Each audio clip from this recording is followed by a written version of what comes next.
Her lonely millionaire bought a 27-year-old virgin woman to marry and start a family.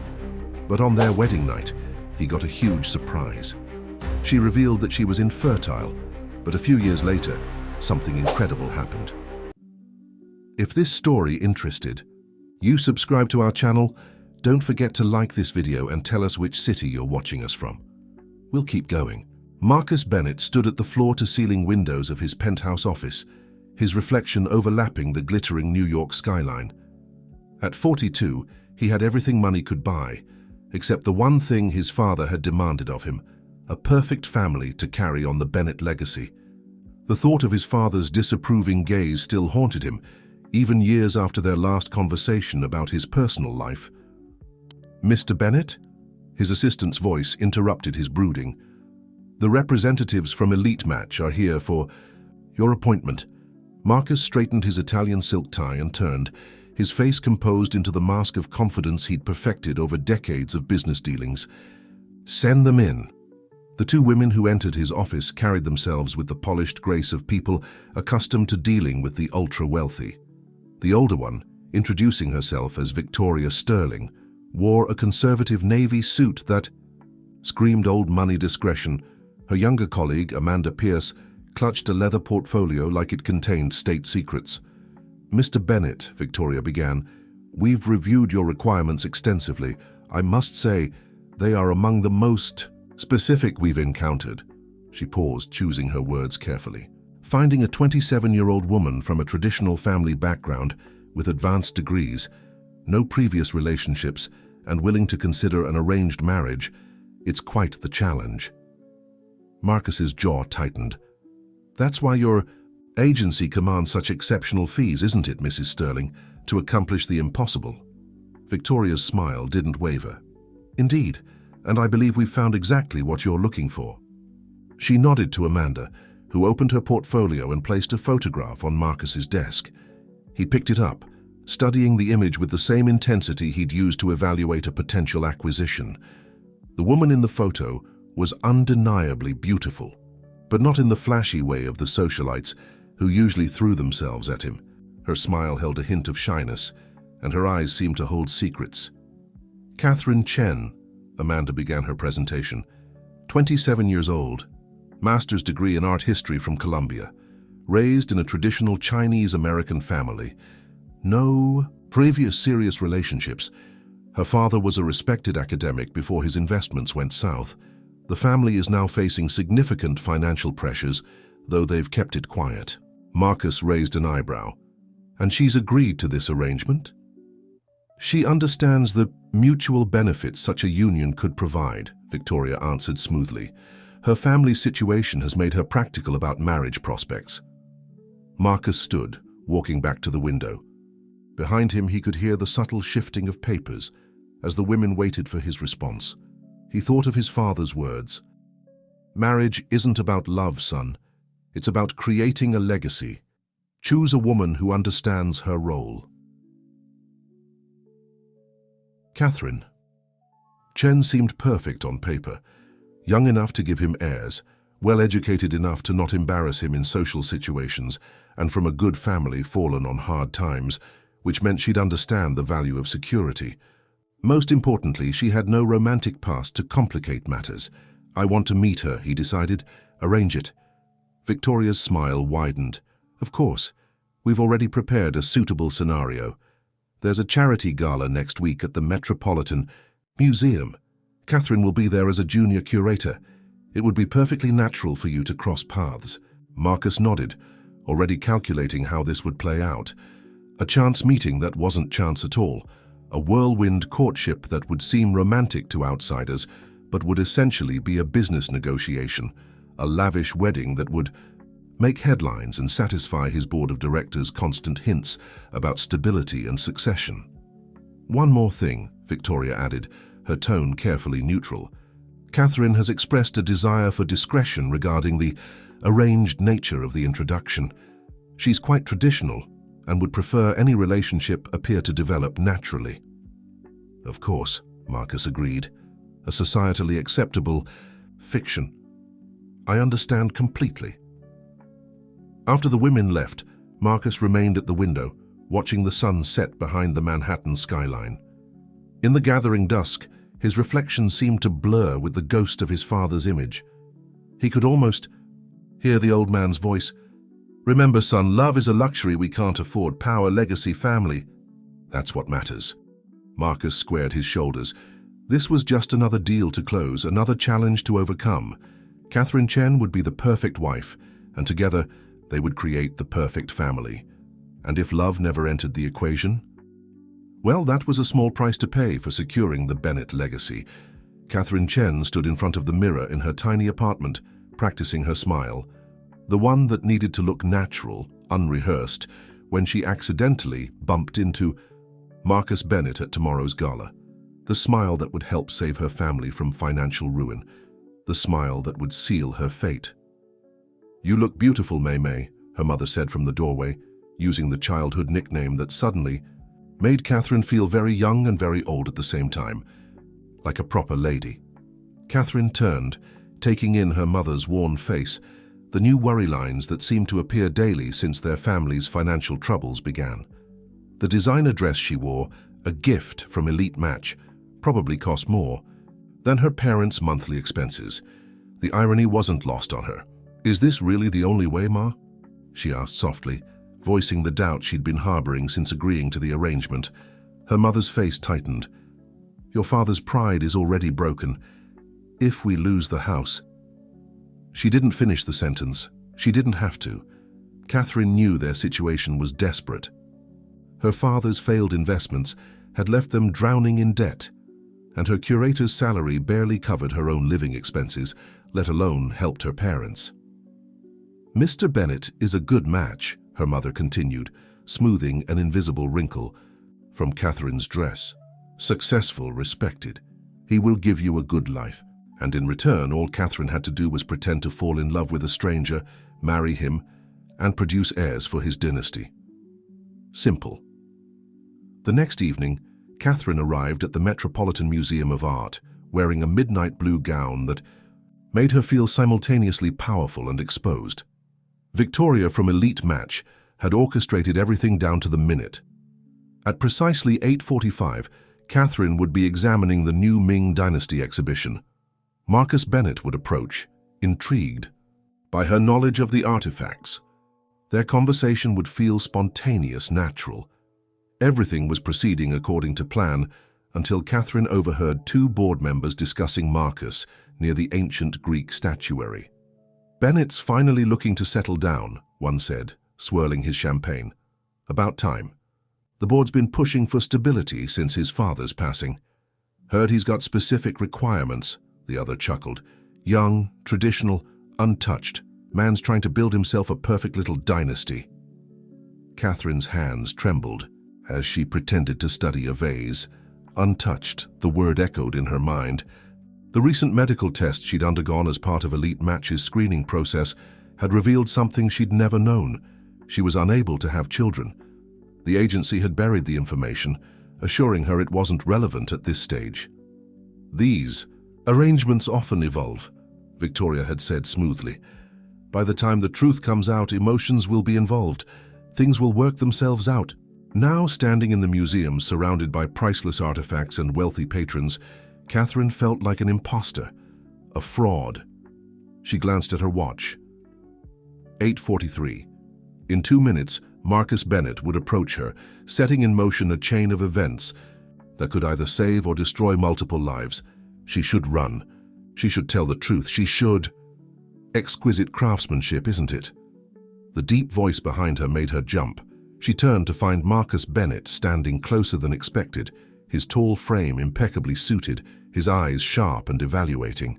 Despite his casual smile, he was even more handsome than his photos, but there was something cold in his perfection, like a marble statue. "The attention to detail is remarkable," Catherine heard herself say, her rehearsed lines coming out automatically. The artist clearly understood the balance between tradition and innovation. "Much like yourself, I imagine," Marcus replied, his smile not quite reaching his eyes. "Catherine Chen, Junior Curator. I've heard impressive things about your work. Here." "Of course you have," Catherine thought. "You've had me thoroughly investigated." Out loud, she said, "You're too kind, Mr. Bennett. I'm just passionate about preserving history while making it accessible to future generations. Please, call me Marcus." He moved closer, ostensibly to examine the vase. "And what about your own future generations, Catherine? Do you see yourself passing on these passions to children someday?" The question hit her like a physical blow. He was already thinking about heirs, and here she stood, keeping the truth from him. But as she looked into his calculating eyes, she realized he was keeping secrets too. This wasn't a chance meeting. This wasn't real attraction. This was a business transaction disguised as romance. "The future holds many possibilities," she answered diplomatically, her heart racing. "But first, I believe in building strong foundations." Marcus's smile widened, apparently pleased with her response. "Would you join me for dinner tomorrow night? I know an excellent restaurant where we could continue this conversation." And there it was, the moment of no return. Catherine thought of her parents, of their mounting debts, of the life she could provide them with as Mrs. Marcus Bennett. She thought of the truth burning inside her, the secret that could destroy everything. "I'd like that very much," she heard herself say, sealing her fate with a perfect lie. The whirlwind courtship of Marcus Bennett and Catherine Chen became the talk of New York's elite social circles. Their carefully orchestrated appearances at charity galas, opera premieres, and exclusive restaurants painted the perfect picture of a modern fairy tale. Every detail was meticulously planned, though few knew the truth behind their seemingly spontaneous romance. Catherine found herself swept up in a world that felt like an elaborate theatrical production. Her wardrobe, previously consisting of sensible curator attire, was now filled with designer pieces gifted by elite match. Victoria had arranged for a personal stylist, an etiquette coach, and even a public speaking consultant to ensure Catherine could navigate high society flawlessly. "You're a natural," Marcus commented one evening, as they left a charity auction where Catherine had charmed several key business associates. His tone carried the satisfaction of a man whose investment was paying off handsomely. "I had excellent teachers," Catherine replied, thinking of the hours spent practicing proper table etiquette and memorizing the backgrounds of New York's most influential families. She didn't mention the anxiety that kept her awake at night, the growing fear of discovery that churned in her stomach. Their dates followed a careful script. Marcus would share carefully curated stories about his childhood, always emphasizing the importance of family legacy. Catherine would respond with appropriate anecdotes about her own traditional upbringing, strategically highlighting her values regarding marriage and family. But sometimes, in rare, unguarded moments, glimpses of their true selves would slip through the perfect facade. Like when Marcus discovered Catherine humming Chinese lullabies while examining ancient scrolls at the museum, and his eyes softened with genuine curiosity. Or when Catherine caught him playing with a colleague's child at a corporate picnic, his usual stoic expression replaced by unexpected warmth. These moments terrified Catherine more than any scripted interaction. They made Marcus human, made him more than just the wealthy businessman she was deceiving. They made her wonder about the real man behind the perfect suit and calculated smile. 6 weeks into their courtship, Marcus invited Catherine to dinner. At his penthouse, the private chef had prepared an elaborate meal, but Catherine could barely eat. She knew what was coming. Victoria had warned her this morning. "Remember," Victoria had said during their final coaching session, "tonight isn't just about the proposal. It's about cementing your position. Once you're engaged, we enter a new phase of the plan." The ring, when Marcus presented it, was exactly what one would expect from a man of his status, a flawless diamond that probably cost more than Catherine's parents' house. He had chosen the perfect moment, just as the sun was setting over Manhattan, bathing his private terrace in golden light. "Catherine," Marcus began, his voice carrying the same confident tone he used in board meetings, "these past weeks have shown me that you're exactly what I've been looking for in a wife. You understand the importance of family, tradition, and legacy. You'll make an excellent mother to our children." Catherine felt her heart stop at those words, but her face remained perfectly composed, another skill she'd learned these past weeks. Marcus continued, unaware of her internal turmoil. Our union would be beneficial for both our families. Your grace and intelligence would be valuable assets to the Bennett name, and in return, I can ensure your parents never worry about financial matters again." It was the closest either of them had come to acknowledging the arranged nature of their relationship. Catherine appreciated his honesty, even as it made her own deception feel heavier. "I know this may seem fast by conventional standards," Marcus added, "but when you know what you want—" He opened the ring box, the diamond, catching the last rays of sunlight. Catherine looked at the ring, then at Marcus. In that moment, she saw their future laid out before them. The lavish wedding, the perfect public appearances, the expected heirs. She saw the security it would provide her family, the status it would grant her. She also saw the weight of her secret, growing heavier with each passing day, threatening to destroy everything. "Yes," she heard herself say, her voice steady despite her racing heart, "I would be honored to become your wife." Marcus slipped the ring onto her finger with the satisfaction of a man completing a successful business transaction. But then he did something unexpected. He lifted her hand to his lips and pressed a gentle kiss to her knuckles, his eyes meeting hers with an intensity that seemed almost real. Later that night, as Catherine lay awake in her apartment, she stared at the ring glittering on her finger. It represented everything she'd agreed to do for her family, and everything she stood to lose when the truth finally came out. Because it would come out. Secrets this big always did. Her phone buzzed with a message from Victoria. "Congratulations. Phase 1 complete. Remember, the engagement period is crucial. We'll need to move quickly on the prenuptial agreement and wedding arrangements. Time is of the essence." Catherine turned off her phone and walked to the window, looking out at the city lights. Somewhere out there, Marcus was probably celebrating the successful acquisition of his perfect wife. She wondered if he ever questioned their arrangement, if he ever longed for something real. The ring felt heavy on her finger, like a beautiful shackle. She'd said yes to a proposal built on lies, his and hers.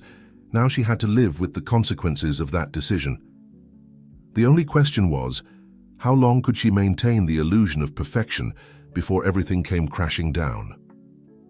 The Bennett Chen wedding was the social event of the season.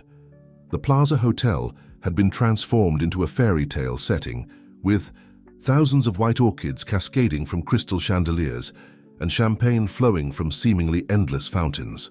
Every detail had been orchestrated to perfection, from the custom-designed place settings to the string quartet playing classical arrangements of both Western and Chinese music. Catherine stood in the bridal suite, surrounded by a team of professionals, putting the finishing touches on her appearance. The wedding dress, a masterpiece of French couture, had been featured in fashion magazines weeks before the ceremony.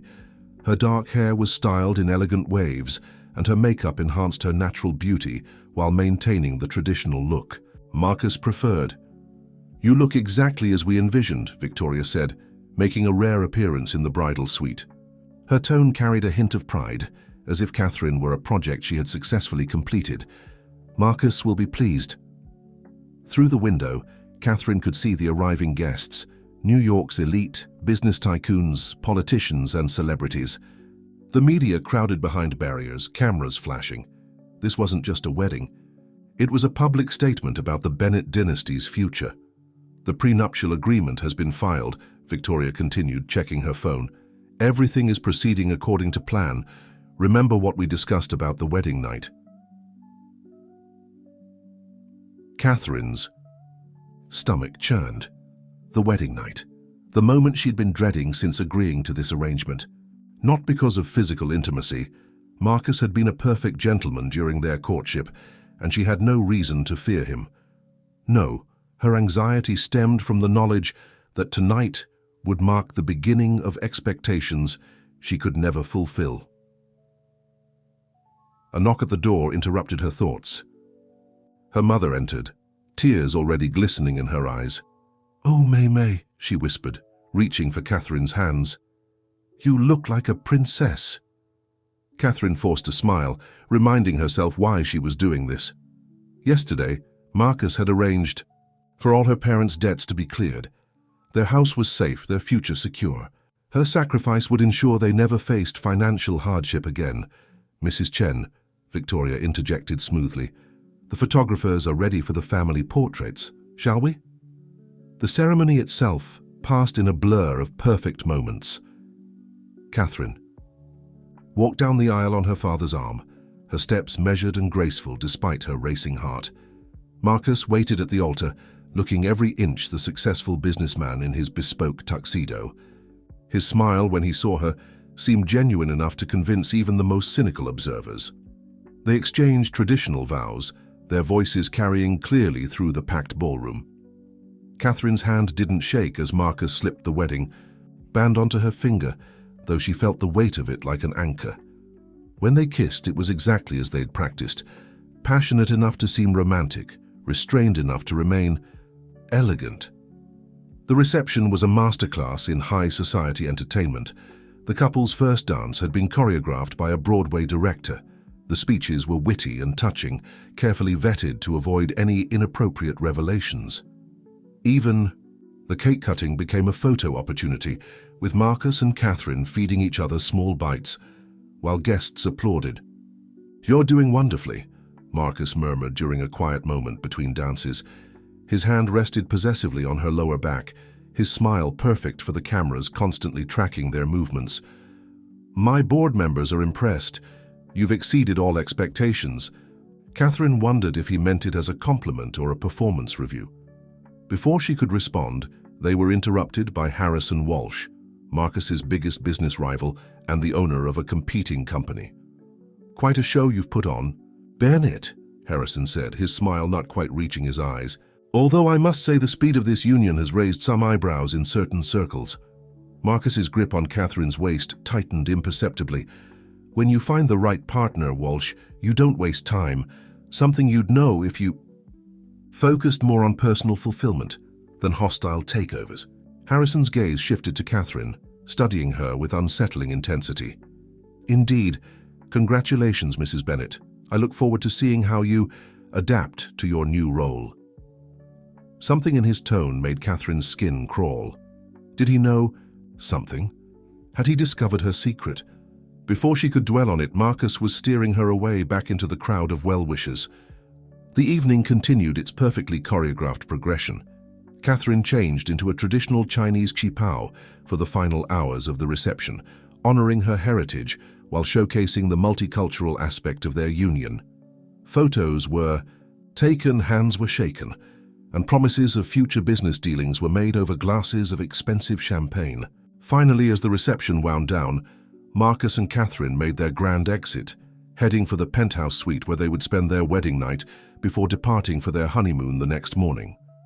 In the elevator, away from prying eyes, Catherine felt the full weight of what was to come. Marcus loosened his bow tie, looking at her with an expression she couldn't quite read. "You were perfect today," he said softly. "Everything I hoped for in a wife." Catherine's heart pounded. In a few minutes, they would reach the suite. In a few minutes, the perfect facade she'd maintained would begin to crack. In a few minutes, everything would change. The elevator continued its smooth ascent, carrying them toward a truth that would shatter their carefully constructed world of perfection. The penthouse suite of the plaza stretched out before them like a stage set for the final act of their perfect day. Rose petals created a path to the bedroom, champagne chilled in a silver bucket, and the Manhattan skyline twinkled beyond floor-to-ceiling windows. Everything was arranged exactly as it should be, exactly as Victoria had planned. Marcus loosened his tie further, pouring 2 glasses of champagne with the easy confidence of a man accustomed to getting what he wanted. "To us," he said, handing Catherine a glass. "To the future of the Bennett dynasty." Catherine's fingers trembled slightly as she accepted the champagne. The weight of her secret pressed against her chest, making it hard to breathe. She watched Marcus take a sip, noting how his eyes never left her face. He was studying her, as he had been all evening, like an investment he couldn't wait to see pay off. "I think it's time we dispensed with some of the formality," Marcus said, setting down his glass and stepping closer. His hand brushed her cheek, in what should have been a tender gesture, but felt more like possession. "You're my wife now, Catherine. No more need for pretense between us." The irony of his words nearly made her laugh. Pretense was all they had. "Marcus," she began, her voice barely above a whisper, "there's something I need to tell you." He smiled, clearly misinterpreting her hesitation as bridal nervousness. "Whatever it is, it can wait until morning. Tonight is about beginning our future together." His hands moved to the zipper of her dress. "No." Catherine stepped back, clutching her champagne glass like a shield. "This can't wait. You need to know the truth." Marcus's expression shifted, the confident smile fading into something harder. "The truth about what exactly?" Catherine took a deep breath, remembering Victoria's warnings about this moment. The medical examinations that elite match arranged. They revealed something I hadn't known before. She forced herself to meet his eyes. "I can't have children, Marcus. I'm infertile." The silence that followed was absolute. Marcus stood completely still, his face unreadable. Then slowly, deliberately, he picked up the champagne bottle and refilled his glass to the brim. When he finally spoke, his voice was terrifyingly calm. "How long have you known?" "Since the medical tests, just before we met. Elite. Match, and they said it wasn't relevant at this stage. They suggested that once we were married, we could explore other options." "Other options?" Marcus's laugh was harsh. "I didn't pay for other options, Catherine. I paid for perfection. I paid for a wife who could give me heirs." He took a long drink of champagne. "Do you have any idea what you've done?" "I didn't set out to deceive you," Catherine protested, though the words felt hollow even to her. "I never thought I'd have this problem. My family has always—" "Your family," Marcus cut in, his voice sharp. "Of course. This was all about saving them, wasn't it? About getting access to my money to clear their debts." He moved to the window, staring out at the city. "Did you laugh about it? You and that agency plotting to trap me into marriage with damaged goods." The cruelty of his words hit Catherine like physical blows, but she forced herself to stand straight. "I am not damaged goods. I'm a person, Marcus. A person who made a terrible mistake because I was desperate to help my family. But I'm also someone who has grown to respect you, to hope that maybe we could build something real." "Real?" Marcus turned back to her, his face twisted with anger. "Nothing about this is real. You're a fraud, Catherine. A perfect fraud, I'll give you that. You played your part beautifully." He drained his glass. "But now the show's over." "What are you going to do?" Catherine asked, though she already knew the answer. "Right now? Nothing. We're going to maintain appearances. The media is watching our every move, and I won't have my reputation tarnished by a scandal." His voice turned clinical, businesslike. "We'll go on our honeymoon as planned. We'll be seen at the right events, smile for the right photos. But in private?" He stepped closer, his presence menacing despite his perfect composure. "In private, you'll be nothing to me, just another failed investment." Catherine felt tears threatening but refused to let them fall. "And what about my family?" "Your family's debts have been paid. Consider it severance for services rendered." He walked to the bedroom door, then paused. "I'll sleep in the guest room tonight. Tomorrow we leave for the Maldives. I suggest you use the night to perfect your happy newlywed smile. You'll need it." The door closed behind him with a soft click that somehow felt more final than a slam. Catherine stood alone in the vast suite, still wearing her wedding dress, still clutching her untouched champagne. Outside, the city continued to sparkle, oblivious to the drama unfolding in the penthouse suite. She walked to the window, pressing her forehead against the cool glass. Below, she could still see some photographers waiting, hoping to catch a glimpse of the happy couple. They'd have to wait a long time. Her phone buzzed. A message from Victoria. "Is it done? Did you tell him?" Catherine stared at the message but didn't respond. What could she say? That her perfect marriage had crumbled before it truly began? That she was now trapped in a gilded cage of her own making? She looked at her reflection in the window, at the gorgeous bride she'd become for this man who now despised her. The perfect dress, The perfect hair, the perfect smile, all of it meaningless now. But as she studied her reflection, something shifted in her expression. She might be trapped, but she wasn't broken.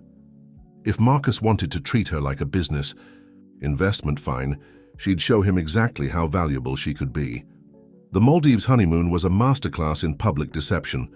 Every photo opportunity captured the perfect newlywed couple. Marcus and Catherine, walking hand in hand on pristine beaches, sharing intimate dinners under the stars, snorkeling in crystal-clear waters. Their social media accounts filled with carefully curated moments of wedded bliss, each image liked and shared by thousands of followers. But as soon as the cameras turned away, the facade crumbled. Marcus spent his days on business calls, barely acknowledging Catherine's presence. Their luxury water villa became divided territory. Catherine claimed the deck for reading and yoga, while Marcus transformed the study into a remote office. They moved around each other like ghostly dancers, maintaining careful distance while preserving the illusion of intimacy for the occasional resort staff or fellow guests. On their fourth morning in paradise, Catherine sat at the breakfast table, reviewing the latest batch of photos their private photographer had sent over. Each image was perfect, telling the story of a passionate romance that existed only in pixels and public perception. The board is pleased with the publicity, Marcus said, breaking their usual morning silence. He didn't look up from his tablet as he spoke. Our stock has risen 3 points since the wedding. Glad to know my performance is yielding good returns, Catherine replied, her voice carefully neutral. She'd learned to play this game, matching his businesslike tone with her own professional detachment.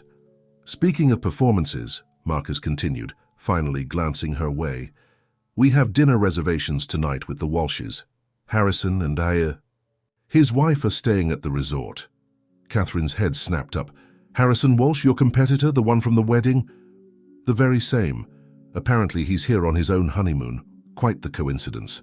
Marcus's tone suggested he believed in coincidences about as much as he believed in true love. We'll need to be particularly convincing tonight. Of course, Catherine nodded, her mind racing. She'd seen the way Harrison had looked at her at the wedding, the knowing glint in his eyes. Shall I wear the blue Dior? It photographs well in the evening light. Marcus almost smiled, almost. You're learning.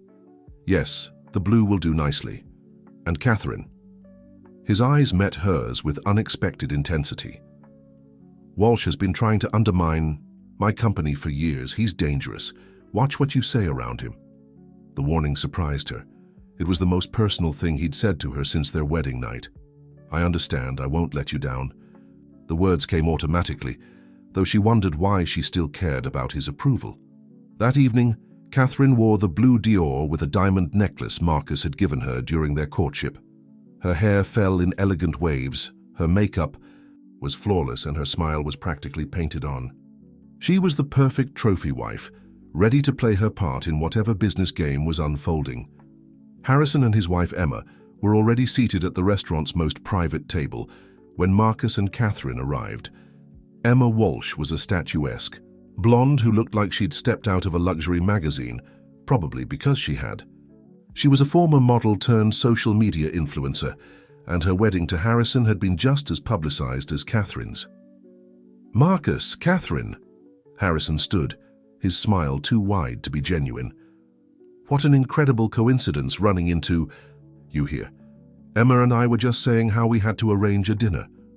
The next 2 hours were an exercise in subtle warfare disguised as pleasant conversation. Every compliment carried a hidden barb. Every anecdote contained a veiled threat. Catherine watched in fascination as Marcus and Harrison circled each other like elegant predators, while Emma documented everything for her millions of followers. Catherine, darling, Emma said during dessert, her phone carefully positioned. To capture their interaction, you must tell me how you're finding married life. Everything seems so perfect with you and Marcus. Before Catherine could respond, Harrison chimed in. Yes, do tell. It's fascinating how quickly you two came together, almost as if it were... He paused, swirling his wine. Arranged. Catherine felt Marcus tense beside her, but her smile never wavered. When you know, she said, reaching for Marcus's hand. Though I'm sure you and Emma understand that, given your own whirlwind romance. Emma's perfectly sculpted eyebrows rose slightly, while Harrison's smile tightened. Catherine realized. She'd just implied their marriage might be arranged too, a subtle counterattack that seemed to catch everyone off guard. More wine? Marcus suggested smoothly, but Catherine felt his hand squeeze hers briefly. Approval? Warning? She couldn't tell anymore. Later that night, as they walked back to their villa along the torchlit beach path, Marcus finally spoke. You handled that well, especially the comment about their marriage. I learned from the best, Catherine replied. Everything's a business transaction, right? Marcus stopped walking, turning to face her. In the flickering torchlight, his expression was unreadable. While she's planning something, he's not here by coincidence. No, Catherine agreed. He's looking for weaknesses, in you, in us, in this whole perfect narrative we've created. Us, Marcus repeated, as if testing the word. There is no us, Catherine, remember that. But as they resumed walking, Catherine noticed he kept closer to her than usual, his hand occasionally brushing hers when other guests passed by. It wasn't affection. It was protection of his investment, she told herself. Yet something had shifted tonight, however slightly. Back in their villa, Catherine stood on the deck listening to the waves. Behind her, she could hear Marcus on the phone with his office, probably discussing the stock prices or merger strategies. They're perfect. Honeymoon would continue tomorrow with more photos, more smiles, more pretense. But for now, in the darkness, she allowed herself to wonder about Harrison Walsh's presence here, about the way he seemed to know too much, and about the strange moment of connection she'd shared with Marcus during dinner. The game was getting more complicated, and Catherine was starting to realize she might be a better player than anyone had expected, including herself. The return to New York brought new challenges for the newlyweds. Their penthouse apartment, despite its vast square footage, felt claustrophobic with tension. Catherine had moved in during their honeymoon, her belongings carefully arranged by an interior decorator to create the illusion of a shared life. Yet, each room remained distinctly Marcus's territory, her presence merely decorative, like the expensive art on the walls. One morning, 3 weeks after their return, Catherine was reviewing the social calendar Victoria had prepared when Marcus emerged from his study, his expression unusually troubled. "Cancel your plans for today," he said, loosening his tie. "We have a situation."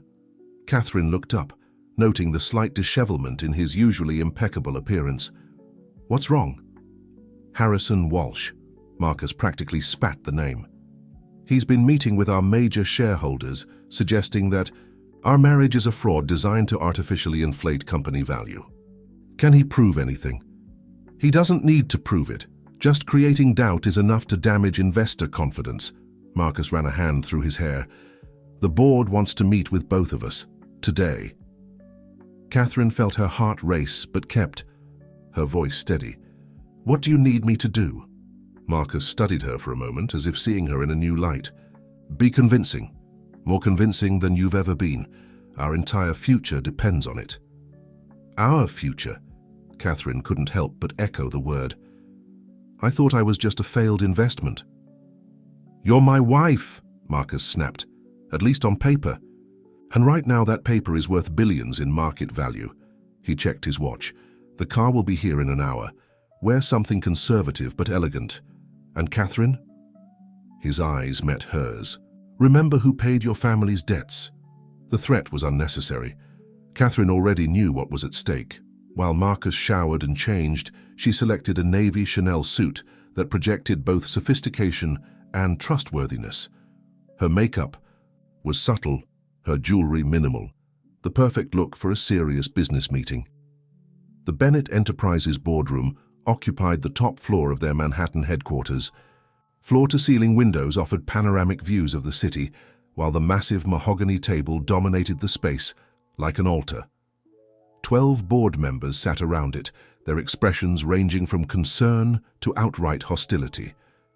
Harrison Walsh, sat at one end looking supremely confident in a charcoal suit. His wife Emma was notably absent, but Catherine spotted Victoria lurking in a corner, her presence both reassuring and threatening. "Mr. and Mrs. Bennett," the board chairman began, "we've asked you here today to address some concerning allegations about the nature of your marriage." Marcus squeezed Catherine's hand under the table, their first physical contact in weeks. She squeezed back, understanding the message. Showtime. "What exactly are these allegations?" Marcus's voice was calm, controlled. Harrison leaned forward. "Sources suggest your marriage was arranged through Elite Match, specifically designed to create the appearance of stability for Bennett Enterprises. Moreover," his gaze shifted to Catherine, "there are questions about certain medical information that may have been concealed during the arrangement." Catherine felt the room temperature drop. How did he know about her medical results? She glanced at Victoria, who had gone notably pale. But before panic could set in, Catherine felt something shift inside her. She'd spent months learning to be the perfect wife, the perfect accessory to Marcus's success.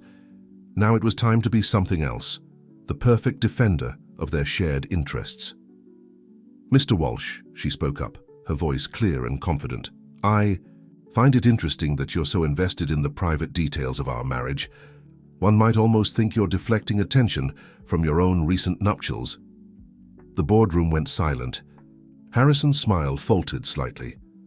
"Catherine," Marcus warned quietly, but she continued, "I met Marcus at a museum fundraiser. We fell in love. Yes, it happened quickly. When you know, you know." She smiled, channeling all her training into this performance. "As for Elite Match, they're a respected introduction service used by many prominent families, including, I believe, the Walshes." Harrison's face darkened. "That's not—" "And regarding medical information," Catherine continued smoothly, "I find it disturbing that private healthcare data has somehow been leaked to a business competitor. That seems like something the authorities might be interested in investigating." The board chairman cleared his throat. "Mr. Walsh, did you obtain confidential medical information?" "Now." Harrison looked uncomfortable. "My sources are protected." "Your sources committed a federal crime," Marcus cut in, building on Catherine's momentum, "and attempted to use that information to manipulate stock prices. That's securities fraud." Catherine watched the power in the room shift. Board members who had been eyeing them suspiciously were now turning their scrutiny to Harrison. Victoria had disappeared from her corner, probably already making calls to damage control teams. "Perhaps," the chairman suggested, "we should focus on actual business matters, rather than unsubstantiated rumors about personal lives." The meeting continued, but the threat had been neutralized. Harrison sat in seething silence as Marcus presented quarterly projections and growth strategies. Catherine maintained her perfect posture, her perfect smile, her perfect supportive wife persona. 2 hours later, they rode the elevator down together, alone for the first time since the confrontation. "That was unexpected," Marcus finally said. "I protected our interests," Catherine replied carefully. "Isn't that what a good wife does?" Marcus turned to her, his expression complex. "How did you know about Walsh using Elite Match?" "I didn't, but people like him always have their own secrets. I just had to make him worry about them more than ours." The elevator reached the lobby, but Marcus held the door closed button. "You're not what I expected," he said quietly. "No," Catherine agreed. "I'm not the perfect vessel for your heirs, but I might be something more valuable." The doors opened, and they stepped out together, maintaining their public image of marital harmony. But something had changed. In defending their marriage of convenience, Catherine had proved she was more than just a beautiful facade. She was a strategist, a protector, a force to be reckoned with. And for the first time since their wedding night, Marcus looked at her with something other than disappointment. The aftermath of the board meeting brought subtle but significant changes to the Bennett household. The Cold War of silences and separate spaces began to thaw, replaced by something approaching professional courtesy. Marcus started including Catherine in business discussions, first as a sounding board, then as an active participant. Her art, history background and curator's eye for detail, offered fresh perspectives on corporate presentations and branding strategies. One evening, as Catherine reviewed a proposal for a new corporate headquarters design, she felt Marcus watching her from across the living room. "The architect's vision is too stark," she said, not looking up. "It doesn't align with the company's heritage narrative we've been building." "We've been building?" Marcus raised an eyebrow, setting aside his tablet.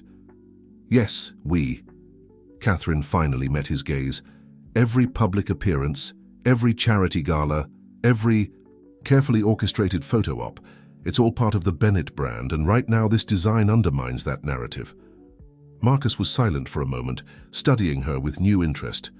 "You've been paying attention." "I've been learning," she corrected. "You wanted a perfect wife. I'm becoming the perfect partner instead." The word partner hung in the air between them, heavy with possibility. Before Marcus could respond, his phone buzzed with an urgent message. His expression darkened as he read it. "Walsh is making another move," he said, standing abruptly. "He's calling a press conference tomorrow morning.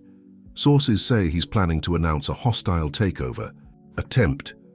Catherine set aside the architectural plans. "He's trying to capitalize on the doubt he created about our marriage. If investors believe the company's stability is built on a lie, the stock will plummet," Marcus finished.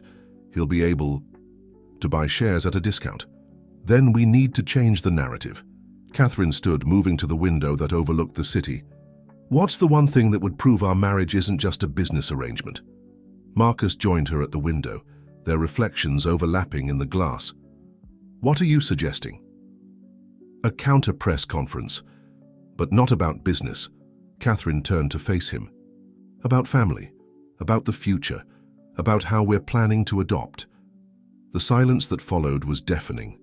Marcus stared at her as if she'd started speaking in tongues. "Adoption?"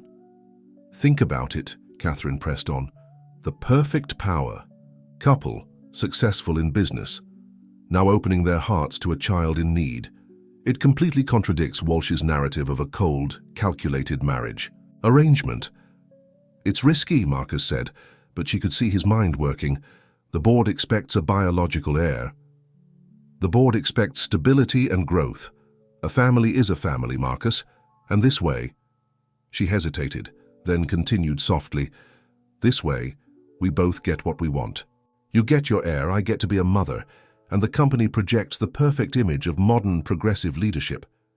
Marcus paced the room, his usual composure cracking slightly. "You've thought about this before, haven't you?" "Since the wedding night," Catherine admitted. "I knew I had to find another way to give you what you wanted, what your father wanted for you." Marcus stopped pacing, his expression unreadable. "My father was obsessed with bloodlines and legacy. He would have hated the idea of adoption." "Maybe that's exactly why we should do it," Catherine suggested carefully. "Break free from old patterns, create our own legacy." To her surprise, Marcus laughed, a genuine laugh she'd never heard before. "You're something else, Catherine Chen Bennett. Using my childhood trauma to push a corporate strategy. Is it working?" "Yes," he admitted, running a hand through his hair. "God help me, but yes, it's brilliant actually. Walsh won't know what hit him." Catherine felt a smile tugging at her lips. "So we're doing this for real?" Marcus turned to her, his face serious again. "If we do this, it has to be real. No more perfect facade. No more separate lives within these walls. A child deserves better than that." "I agree," Catherine said quietly.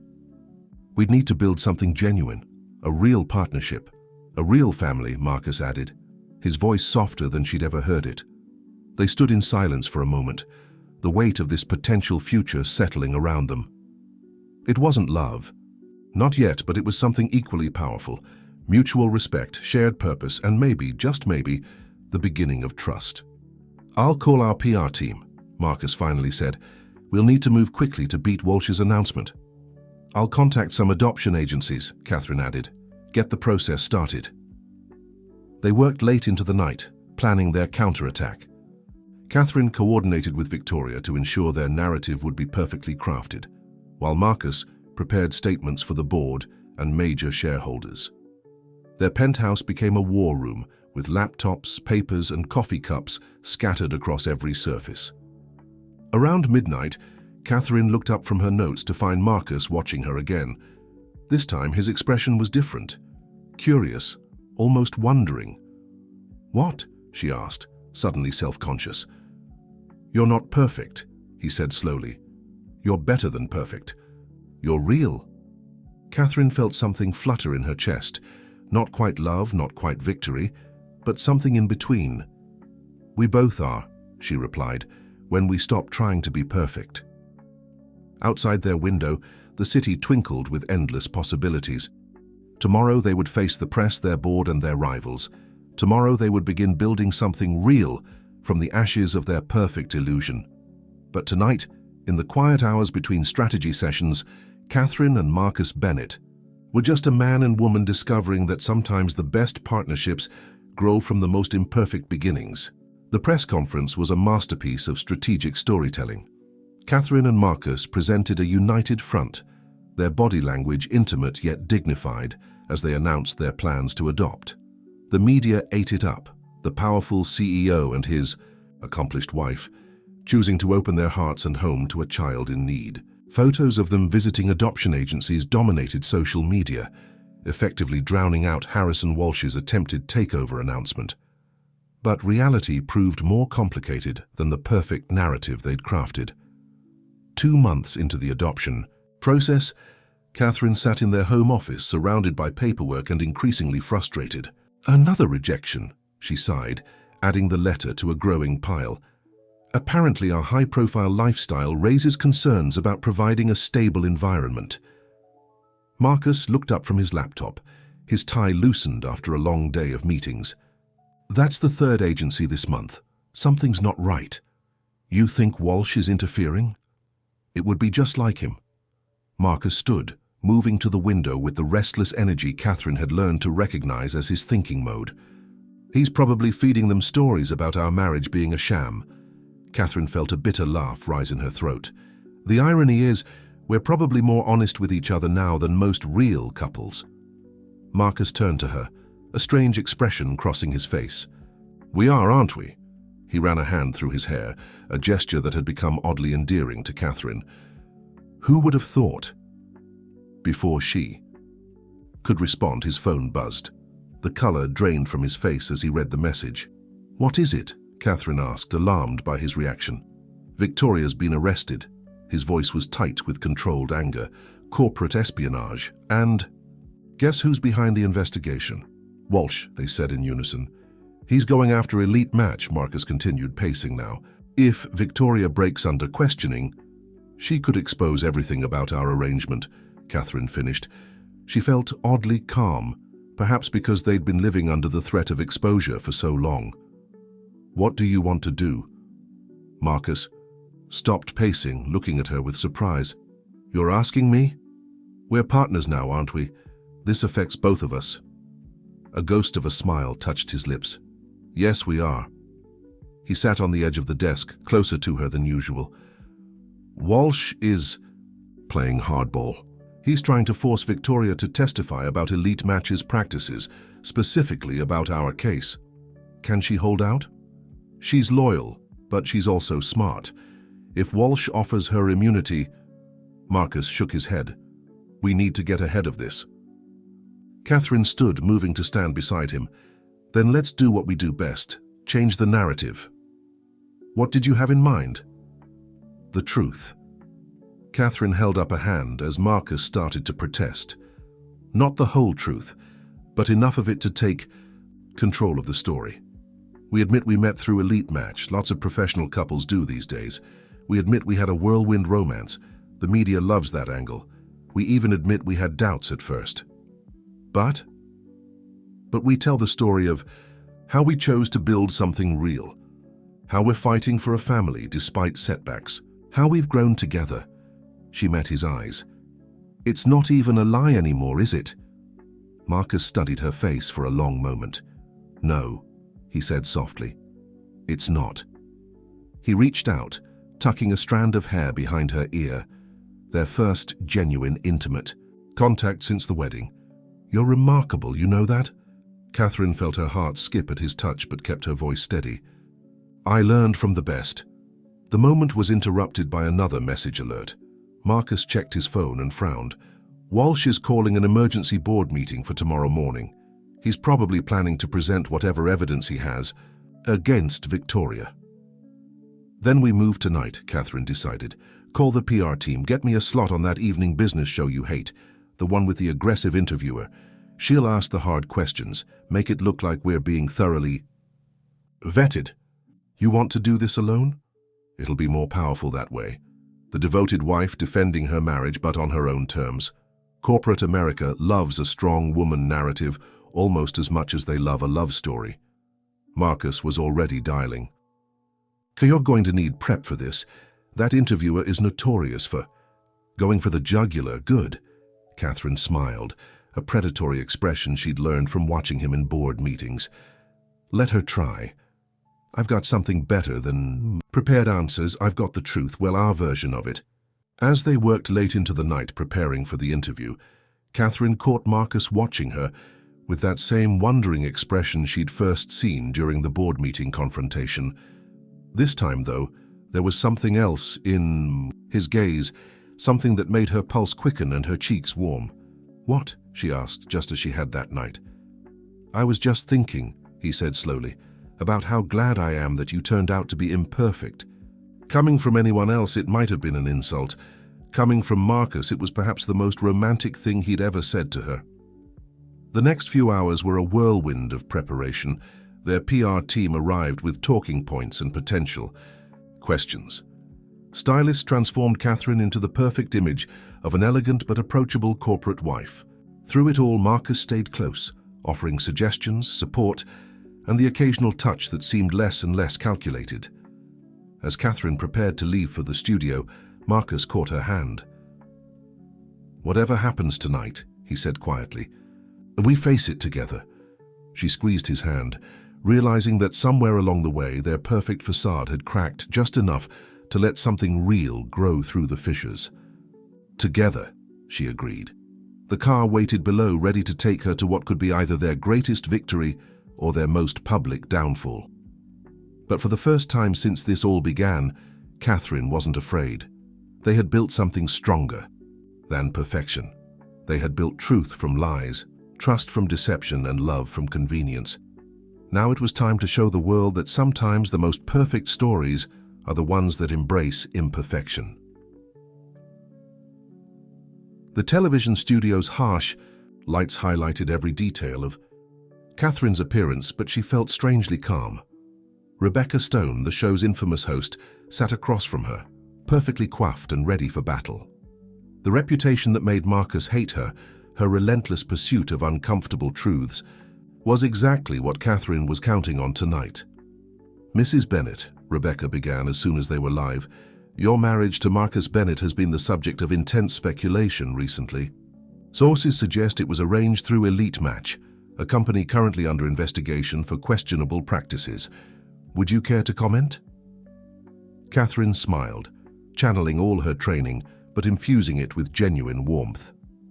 Actually, Rebecca, I'm glad you asked that. Yes, Marcus and I met through Elite Match, like many professional couples these days. We were both focused on our careers, both looking for something specific in a partner. Rebecca leaned forward, scenting blood. And what exactly was Mr. Bennett looking for? Sources suggest he had very particular requirements. He was looking for someone who understood the importance of family and legacy, Catherine replied smoothly.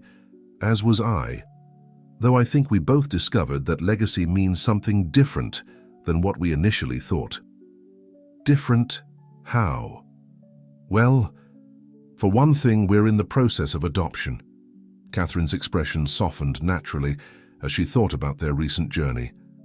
It wasn't our original plan, but life rarely follows the perfect path we imagine, does it? Rebecca paused, clearly thrown by Catherine's candor. There are allegations that your marriage was purely strategic, designed to boost Bennett Enterprises' stock value. Our marriage began strategically, Catherine admitted, drawing gasps from the studio audience. We were two ambitious people who thought we could plan everything perfectly, But life has a way of changing your plans, doesn't it? Are you saying your feelings changed? I'm saying we both changed. Catherine leaned forward, speaking directly to the camera. We stopped trying to be perfect and started trying to be real. That's when something genuine began to grow. And what about the recent arrests at Elite Match? The allegations of corporate espionage? I can't comment on an ongoing investigation, Catherine said firmly, but I can say that whatever brought Marcus and me together matters less than what we've built together. And what exactly have you built, Mrs. Bennett? Catherine thought about the past months. The fights, the silences, the gradual thawing, the unexpected moments of connection. A partnership, a real one. Not the perfect fairy tale everyone expected, but something stronger, something true. The interview continued for another 20 minutes, with Rebecca probing for weaknesses and Catherine parrying each thrust with elegant honesty. By the end, even the hardened interviewer seemed touched by the story of two perfectionists learning to embrace imperfection. Back at the penthouse, Catherine found Marcus waiting in the darkened living room, the TV still showing post-interview commentary. His expression was unreadable in the dim light. Walsh just withdrew his request for tomorrow's board meeting, he said without preamble. Apparently, his evidence doesn't matter much now that we've controlled the narrative. How? Did the board react to the interview? Our stock is up in after-hours trading. He stood, moving closer. You were amazing. I just told the truth. Our truth. Yes, he said softly. Our truth. He reached for her hand, running his thumb over her wedding ring. Did you mean what you said? About something genuine growing between us?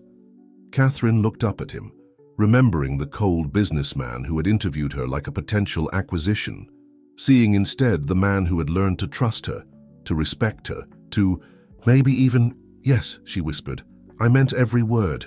Marcus's other hand came up to cup her cheek, his touch tentative, as if he were still learning how to be gentle. I've been thinking about what you said about legacy, about how it doesn't have to match someone else's definition of perfect. And I think my father was wrong about a lot of things, about what makes a family, about what makes a marriage. His voice grew husky. About what makes a perfect wife. Catherine felt tears threatening but blinked them back. I'm not perfect.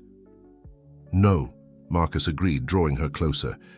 You're real, and that's better than perfect. When he kissed her, it wasn't like their wedding. Sihis performed for cameras and crowds. It wasn't calculating or strategic or part of any plan.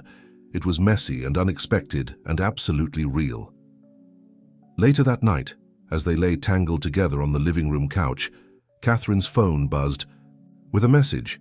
It was from the adoption agency they'd most recently applied to. They want to meet with us, she said, her voice trembling with hope. A real meeting, not just a preliminary screening. Marcus pulled her closer, pressing a kiss to her temple.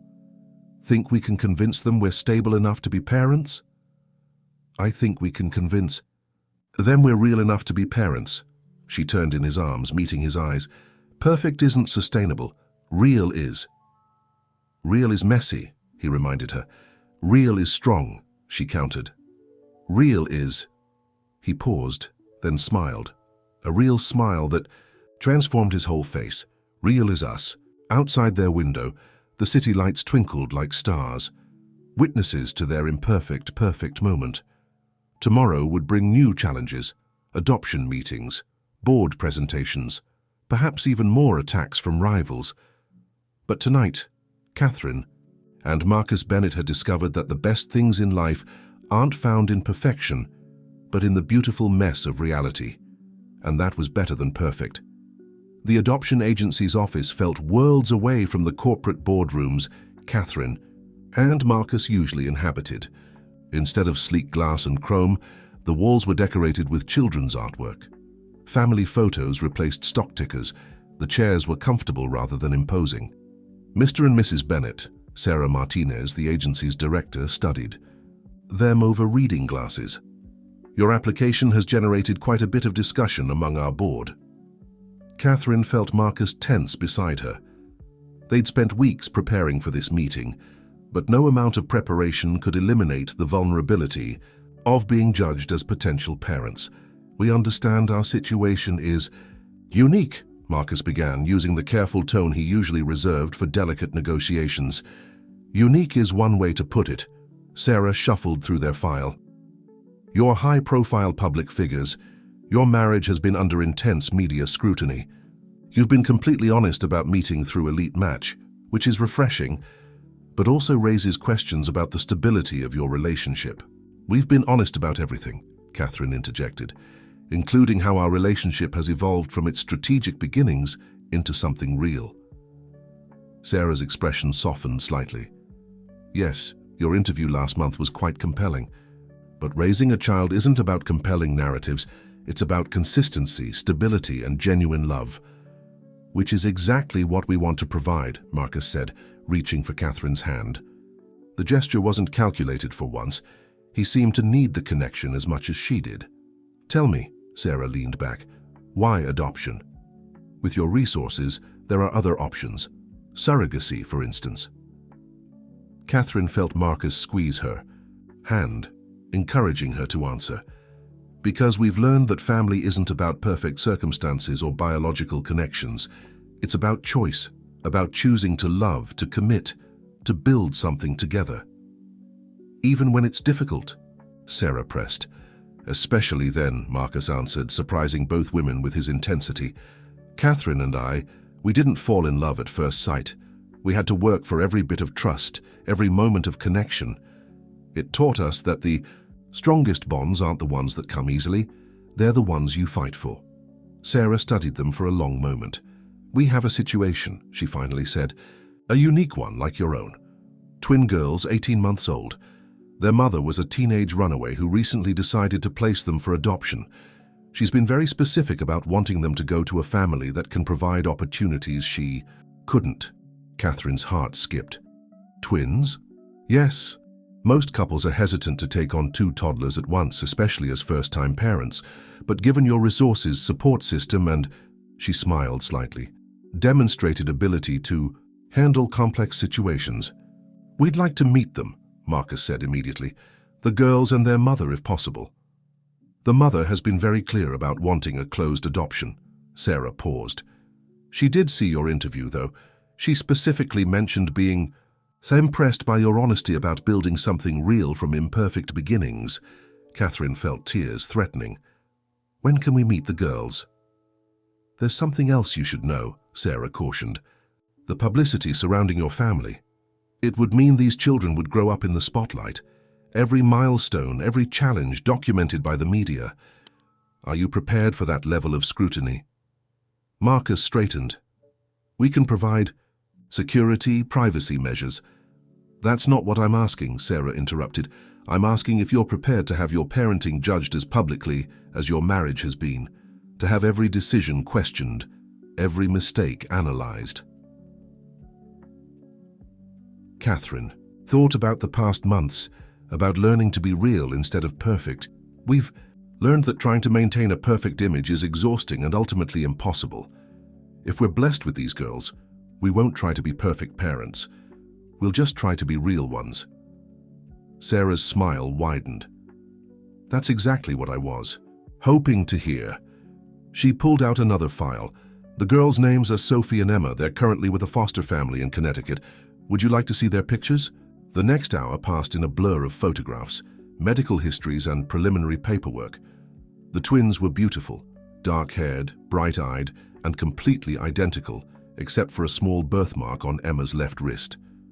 They had their mother's smile and a mischievous glint in their eyes that suggested they were already masters of twin-switching pranks. In the car ride home, Catherine couldn't stop looking at the photos Sarah had given them. "They're perfect," she whispered.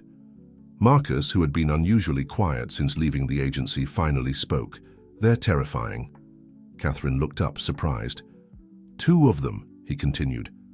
2 toddlers, 2 little people who will depend on us completely, who won't care about stock prices or corporate image or perfect appearances, who will need us to be real parents, not just look like them in public." "Are you having doubts?" "Thousands," of them. He ran a hand through his hair. But not about wanting them, just about being good enough for them. Catherine reached across the seat to take his hand. That right there, that fear, that's what makes you good enough.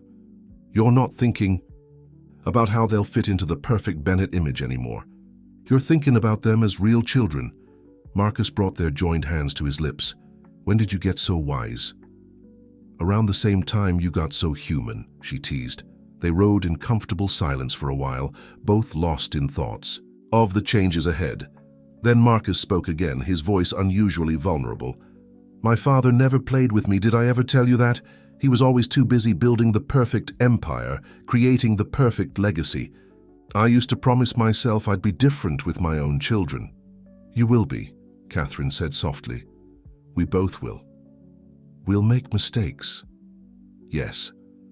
The media will criticize every decision we make. Probably. Harrison Walsh will probably try to use the adoption to prove we're desperate for good publicity. Almost certainly. Marcus turned to her, his expression both terrified and determined. And you still want to do this? With me? Catherine looked down at the photos of the twins, then back at her husband. This complicated, evolving man who had started as her business arrangement and become so much more. There's no one else I'd rather be imperfect with, she said. Marcus's smile was worth all the perfect photos they'd ever staged. Then let's go build a nursery. Or 2 nurseries. Do twins need separate nurseries? We should research that. And childproofing. The penthouse is probably a death trap for toddlers, and we need to hire nannies, multiple nannies. And Catherine leaned over and kissed him, effectively halting his spiral into planning mode. One step at a time, Mr. Perfect. One real step at a time. The Bennett penthouse underwent a dramatic transformation over the next few weeks. The minimalist designer furniture was replaced with child-friendly pieces. Sharp corners were padded. Cabinets were locked, and priceless art was relocated to higher ground.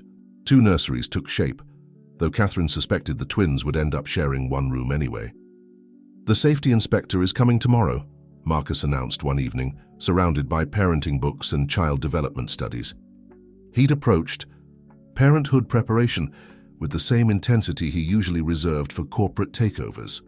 And the background checks on potential nannies should be done by Friday. Catherine looked up from where she was organizing tiny clothes into color-coded drawers. Some habits died hard. Did you review the preschool applications I left on your desk? All 17 of them. He rubbed his temples. Though isn't it a bit early? They're not even here yet and they're only 18 months old. The waiting lists for top Manhattan preschools are insane. We need to... Catherine stopped, then laughed. Listen to us. We sound exactly like the kind of parents we promised not to be. Marcus joined her laughter, setting aside his papers. At least we're being perfectly neurotic together. A knock at the door interrupted their moment. Marcus tensed. They weren't expecting anyone, and security hadn't buzzed up a visitor. Catherine moved to answer it, but Marcus held her back, stepping in front protectively. When he opened the door, they found Emma Walsh standing in the hallway, looking distinctly unput together, for the first time since Catherine had met her.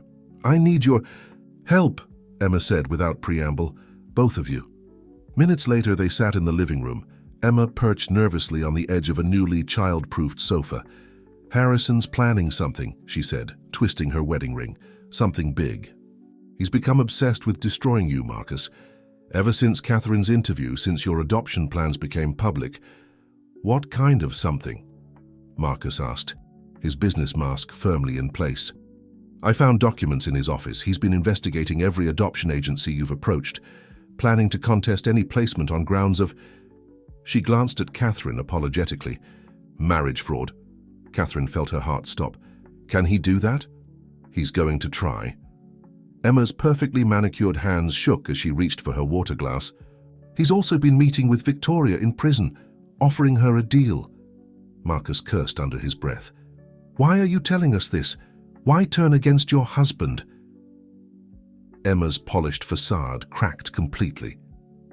Because I know what it's like to want her family more than anything, to face opposition at every turn. She took a shaky breath. Harrison and we've been trying to conceive for 2 years. Multiple rounds of IVF, all failures. When I saw your interview, Catherine, heard you talk about redefining what family means. He doesn't know you're here, does he? Catherine asked gently. No. He's changed since the wedding. Become harder, colder. Everything has to be perfect, has to be done his way.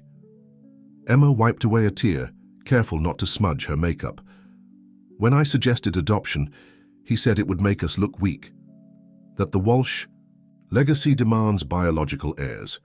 Marcus and Catherine exchanged glances, recognizing the echo of their own past struggles.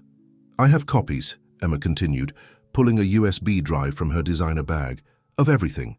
His plans, his meetings with Victoria, the bribes he's paying. To dig up dirt on you, use it, stop him, please. Marcus took the drive, studying it thoughtfully. This is corporate espionage, Emma. Giving us this, you could face criminal charges. I don't care anymore. She stood, smoothing her skirt with trembling hands. Just promise me something. When you get your daughters, and you will get them. Love them for who they are, not what they represent. Don't let legacy and perfection poison your family, like it's poisoned mine. After Emma left, Catherine and Marcus sat in silence, the USB drive lying between them like a live grenade. We could end him with this, Marcus finally said. Destroy his company, his reputation, and become exactly what he thinks we are. Catherine finished. Cold, calculating, perfect corporate warriors. Marcus picked up one of the tiny dresses they'd bought for the twins, running the soft material through his fingers. The old me wouldn't have hesitated. The old you wouldn't be sitting in a child-proofed penthouse holding a baby dress, Catherine pointed out. He smiled slightly. True. His expression turned serious. But if we don't use this, he could prevent us from getting the girls. Everything we've built, everything we want. Then we fight him another way. Catherine moved to sit beside him, taking the dress and folding it carefully. We do what we do best, change the narrative. But this time we do it completely honestly. No strategic plans, no perfect image maintenance. What do you have in mind? A press conference. Not at the office, not with corporate backgrounds and prepared statements. Here in our home, surrounded by everything we've prepared for the girls, we show the world exactly who we are. Two people who started with a business arrangement and found something real. Who want to build a family based on love and choice rather than obligation and biology. Marcus considered this. The board won't like it, exposing my private life, my personal space. The board isn't adopting twins, Catherine reminded him. We are. And we need to decide right now what matters more, maintaining the perfect corporate image or being the kind of parents these girls deserve. Marcus stood, walking to the window. The city stretched out below them, the same view they'd shared so many times before. But now, instead of seeing business opportunities and power plays, they saw a world their daughters would explore, learn from, grow in. You know what the strangest part is, he said finally. For the first time in my life, I don't care what the board thinks. I don't care what Walsh thinks. I just care about those two little girls and the family we could be for them. Catherine joined him at the window, wrapping her arms around his waist. Then let's show the world that, the real us, imperfect but trying, fighting for our family not because it's strategic, but because it's right. Marcus turned in her embrace, looking down at her with an expression that made her heart flutter. When did we become these people? When we stopped trying to be perfect, she answered, and started trying to be real. He kissed her then, soft and sweet and full of promise. Outside their window, the city continued its eternal dance of light and shadow. But inside, in their carefully child-proofed penthouse, with its two prepared nurseries and color-coded baby clothes, something perfectly imperfect was blooming. Real love, real family, real life. The press conference in the Bennett penthouse became a media sensation, but not for the reasons anyone expected. Instead of the polished corporate event everyone anticipated, the cameras captured something far more compelling, a genuine home in transition. Baby gates interrupted the flow of Italian marble floors. Designer throw pillows shared space with stuffed animals. And in the middle of it all, Catherine and Marcus Bennett spoke from their hearts about family, love, and second chances. "Yes, our marriage began as an arrangement," Marcus admitted to the assembled reporters, his hand firmly clasped with Catherine's. "We thought we could plan everything perfectly, control every outcome, but life had other plans." "Better plans," Catherine added, smiling up at him with unscripted warmth. "We learned that real love, real family, real connection, it doesn't come from perfect circumstances. It comes from choosing each other every day, especially when things get messy." The questions flew fast and furious. About their adoption plans, about Harrison Walsh's allegations, about the transformation of their relationship. They answered each one with unprecedented honesty, letting the world see the human side of the Bennett empire. "Mr. Bennett, your father was known for his traditional views on family legacy. What would he think about adoption?" Marcus paused, and Catherine squeezed his hand supportively. "My father believed in perfect appearances," he finally said. "But I've learned that perfection is overrated. These girls we hope to adopt, they won't carry the Bennett DNA, but they'll carry something more important. Our love, our values, our commitment to being real parents instead of perfect ones." The reporters ate it up. Even the most cynical among them couldn't deny the authenticity radiating from the couple. Gone was the cold CEO and his trophy wife. In their place stood two people who had genuinely fallen in love while preparing to welcome children into their lives. After the press conference, as the last cameras were packed away, Catherine found Marcus in one of the nurseries, carefully adjusting a stuffed elephant in Sophie's crib. "That went better than expected," she said, wrapping her arms around him from behind. He turned in her embrace. "The board is probably having collective heart attacks right now. Showing our private space, admitting to an arranged marriage, exposing our vulnerabilities. And yet the world didn't end." She reached up to straighten his tie, an old habit that had become a gesture of affection. "In fact, I'd say we just changed the game completely." "How so?" "Walsh's whole strategy was based on exposing our secrets, making us look calculating and cold. But we just showed everyone exactly who we are, flaws and all. What power does he have over us now?" Marcus's eyes widened with realization. "We've made ourselves bulletproof by being vulnerable." "Exactly." Catherine moved to the window where they'd installed child-safe locks. The perfect corporate couple might seem suspicious, adopting twins. But the imperfect, honest couple who turned an arranged marriage into real love, everyone's rooting for them to get their happy ending. Marcus joined her at the window, wrapping his arms around her waist. "When did you get so brilliant at corporate?" "Strategy? I learned from watching you, then I learned how to do it better by watching us." Their quiet moment was interrupted by Catherine's phone buzzing. It was Sarah from the adoption agency. Catherine put it on speaker. "I just watched your press conference," Sarah said without preamble. "So did the board, and the girl's mother." Catherine's heart stopped. Marcus's arms tightened around her. "The mother called me immediately after," Sarah continued. "She said, and I quote, 'Those are the parents my daughters need. People who understand that love is a choice, not a perfect picture.'" Catherine felt tears spilling down her cheeks. Marcus wasn't even trying to hide his own emotional response. "We're approving the placement," Sarah said softly. "The girls can come home to you next week."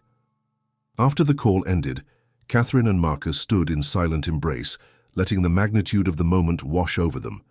Their perfect plan had failed spectacularly, only to be replaced by something far better, something real. "We should probably childproof the other bathrooms," Marcus finally said, his voice thick with emotion. Catherine laughed through her tears. "And practice assembling those car seats again. And figure out how to tell identical twins apart. And learn to function on no sleep. And accept that our perfect lives are about to become wonderfully chaotic." Catherine turned in his arms, reaching up to wipe a tear from his cheek. "Scared. Terrified." He smiled. "But in a good way. In a real way." They spent the rest of the evening making lists, checking safety measures, and calling their families with the news. Catherine's parents cried with joy. Marcus's mother, to everyone's surprise, showed up an hour later with 2 handmade baby blankets and decades of parenting advice. As night fell, they sat together in the living room, surrounded by baby preparations and the remnants of their press conference. The city lights twinkled beyond their windows, but for once neither of them was thinking about corporate empires or public images.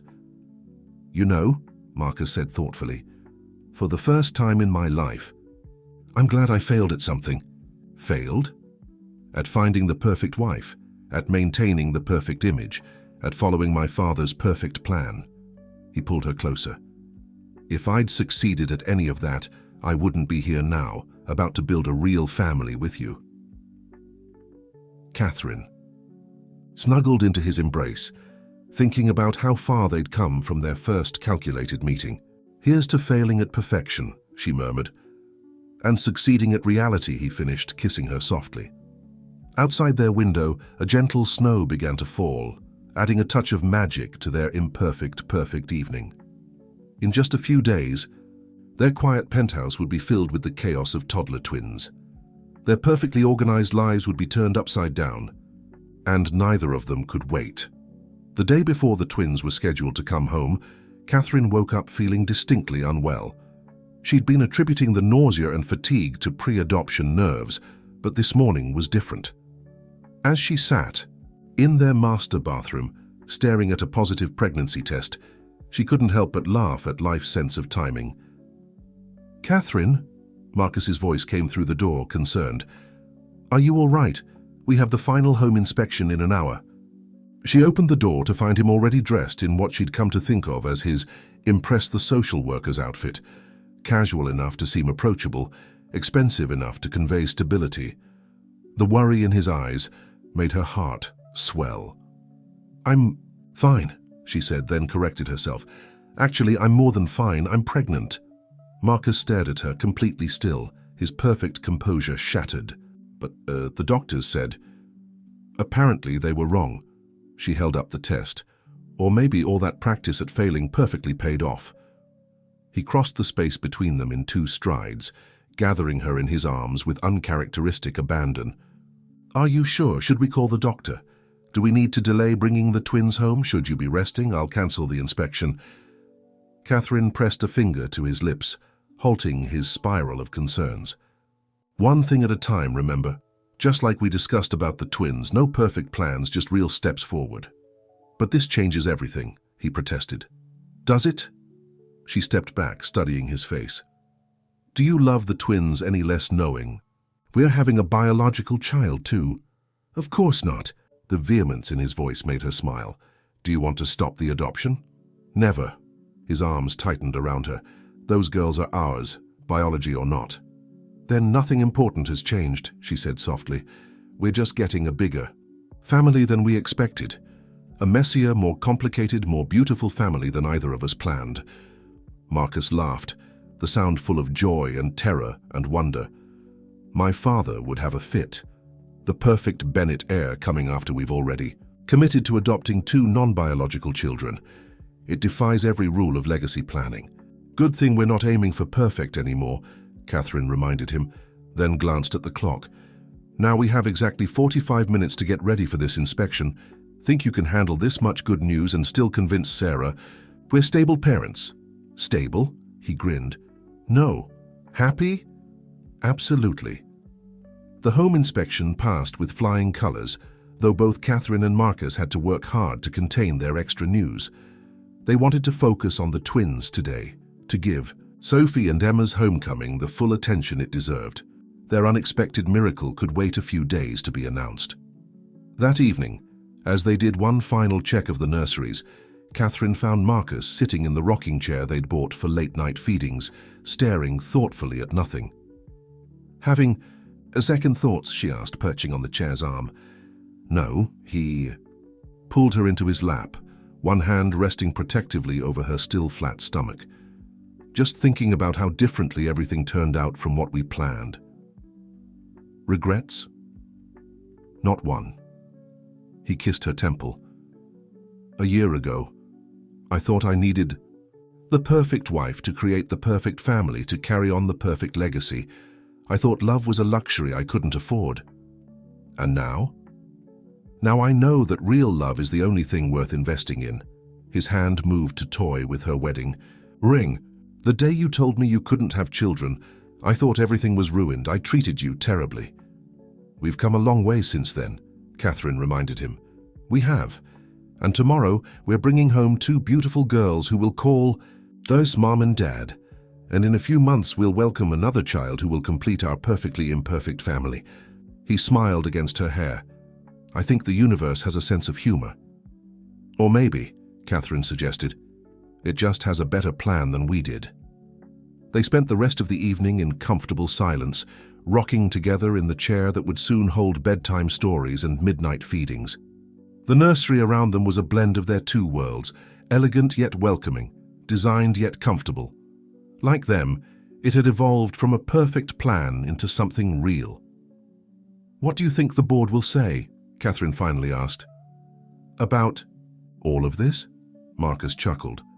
I think they've learned to stop expecting perfect predictability from us. Besides, our stock has never been higher. Turns out authenticity is good for business. And Harrison Walsh called to congratulate us this morning, if you can believe it. Emma must have gotten through to him somehow. He even offered to have his foundation make a donation to the adoption agency. Catherine snuggled closer. Miracles never cease. Speaking of miracles, Marcus's hand returned to her stomach. Boy or girl? Does it matter? Not even slightly. His voice was firm. Though I hope they have your smile and your ability to see through perfect facades to what's real underneath. And I hope they have your determination and your capacity for growth. Catherine turned to face him. But mostly I hope they know they're loved, all 3 of them, exactly as they are. No pressure to be perfect, no pressure at all. She kissed him softly. Just love. Real, messy, wonderful love. Outside their window, the city prepared for night, its lights twinkling like stars.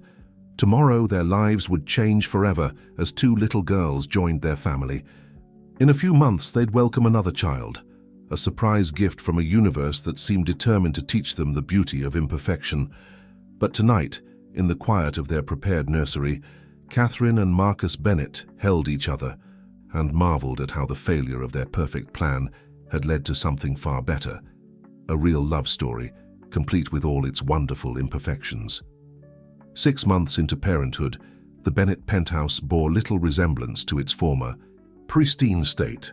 Designer furniture now sported cheerful stains from sippy cups, important documents shared space with finger paintings, and board meetings occasionally featured the background music of toddler giggles. Catherine, now visibly pregnant, sat in what had become the family room, watching Sophie and Emma build a precarious tower of blocks. The twins had adapted to their new home with remarkable ease, filling every corner with joy and controlled chaos. They were identical in appearance but distinctly different in personality. Sophie was the adventurous one, always climbing and exploring, while Emma was the observer, carefully planning each move before making it. "Mama, look," Sophie declared. Proudly, placing another block on top of their creation, Emma watched critically, ready to stabilize the tower if needed.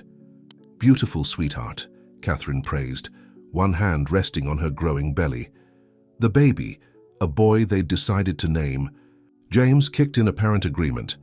The sound of the front door opening drew everyone's attention.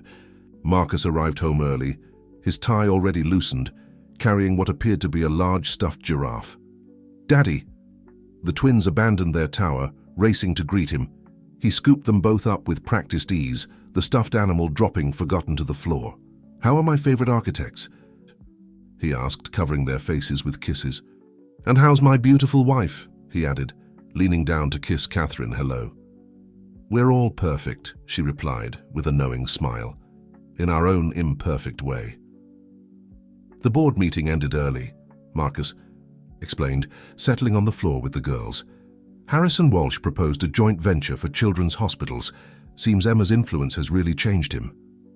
Speaking of influence, Catherine nodded toward his designer suit, now covered in tiny handprints. I think someone's gotten chocolate on your jacket. Marcus glanced down and laughed. Worth it. Though I remember a time when I would have been horrified by such an imperfection. Daddy, play blocks, Emma demanded, while Sophie was already attempting to climb him like a jungle gym. 5 minutes, girls, he negotiated. I need to tell Mama something important first. The twins pouted but returned to their tower, occasionally glancing back to make sure their father wasn't going anywhere. What's so important? Catherine asked, noting the glint in his eyes. The adoption agency called. Remember that program we discussed about supporting other families through the adoption process? Catherine nodded. They'd been working with Sarah to establish a foundation that would help cover adoption costs for families who couldn't afford them. Well, the first family just got approved, a young couple from Brooklyn. The husband's a teacher, the wife's an artist. They've been trying to adopt for years but couldn't manage the fees. That's wonderful, Catherine beamed. When do they meet their child? Children, Marcus corrected. Twins, actually. Boys this time. Sarah says she's developing a thing for matching sets. Catherine felt tears threatening. Pregnancy hormones made her especially emotional these days. How perfect. Not perfect, Marcus corrected gently. Real, just like us. Their moment was interrupted by a spectacular crash as the block tower finally succumbed to gravity. Sophie giggled while Emma looked dismayed at their destruction. I fix it, Sophie declared, already gathering blocks. No, I fix it better, Emma countered, joining her sister. Marcus moved to help them, but Catherine held him back. Let them figure it out, she whispered. Remember what the parenting book said about problem-solving skills? They watched as the twins, after a brief argument, began working together to build an even bigger tower. Their different approaches, Sophie's enthusiasm and Emma's caution, somehow balanced each other perfectly. They remind me of us, Marcus observed, the planner and the one who makes it all wonderfully messy. Which one am I in this scenario? Catherine asked, amused. Depends on the day. He pulled her close, his hand finding its usual spot on her belly. Though I'd say right now you're the one making things wonderfully messy. Scared about adding a third to the mix? Terrified, he admitted easily, but the good kind of terrified. The real kind. Catherine understood exactly what he meant. Their life now was far from the perfectly controlled existence they'd once planned. It was chaotic and unpredictable, and sometimes overwhelmingly emotional. But it was also filled with more joy than either of them had ever thought possible. Daddy now, Sophie's insistent voice broke through their reflection. Your architectural expertise is required, Catherine laughed, giving him a gentle push toward the girls. Marcus crawled over to join the twins, his $1,000 suit getting even more damaged in the process. Catherine watched as her husband, the man who once demanded perfection in all things, helped their daughters build the most beautifully imperfect block tower she'd ever seen. The sun was setting over Manhattan, painting their family room in warm, golden light. In a few months, they'd add another member to their wonderful chaos. The perfect plan they'd started with had failed spectacularly, but its failure had led them here, to real love, real family, real happiness. Emma looked up from their creation, her small face serious. Mama, come too. Of course, Catherine replied, carefully lowering herself to join them on the floor. Someone needs to document this architectural masterpiece. As she took out her phone to capture the moment, Catherine caught Marcus's eye over their daughters' heads. His smile said everything they'd both come to learn, that the most beautiful things in life aren't the ones you plan perfectly, but the ones that surprise you with their wonderful, chaotic reality. Spring arrived in New York with a burst of new beginnings. The Bennett Penthouse's terrace, once a showcase of perfect landscaping, now featured a small vegetable garden where tiny hands helped plant tomatoes and flowers. Inside, the sound of children's laughter mixed with business calls and the occasional bark from Max, the rescued golden retriever who had joined their family after Sophie and Emma's campaign for a pet.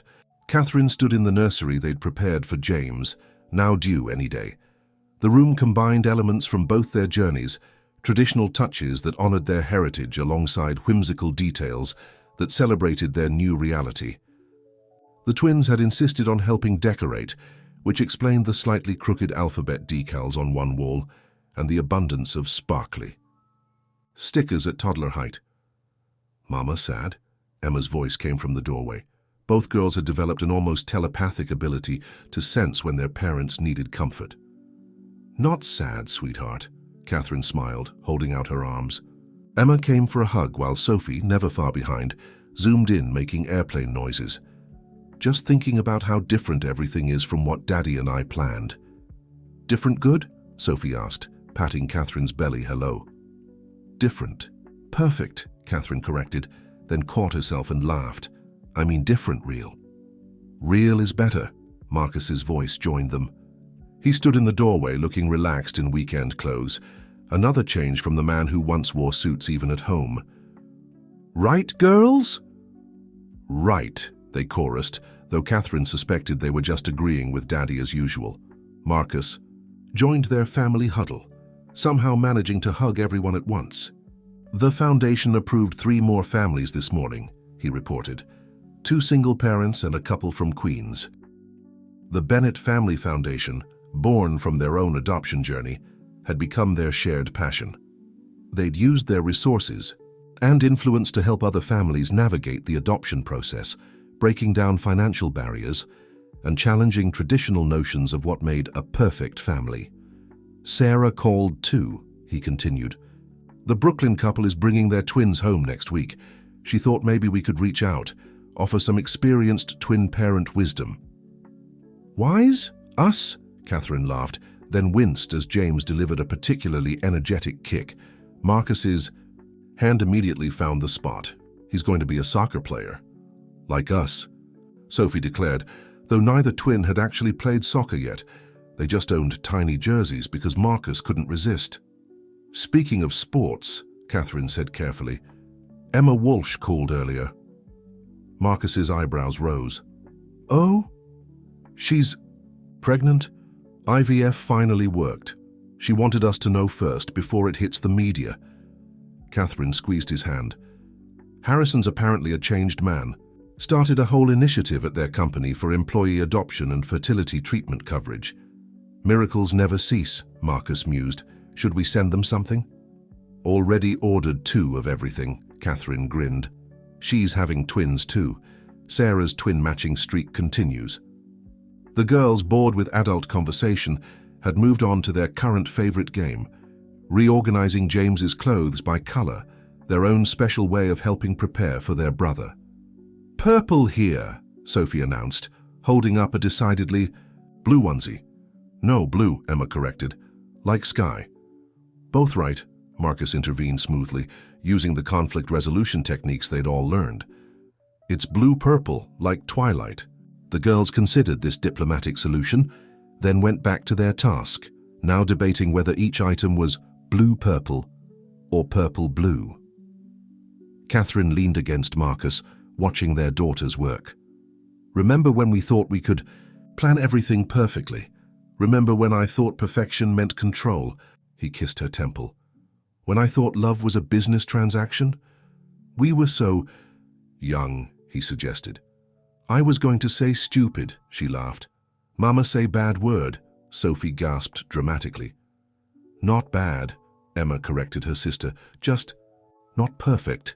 The adults exchanged amazed looks at their daughter's wisdom.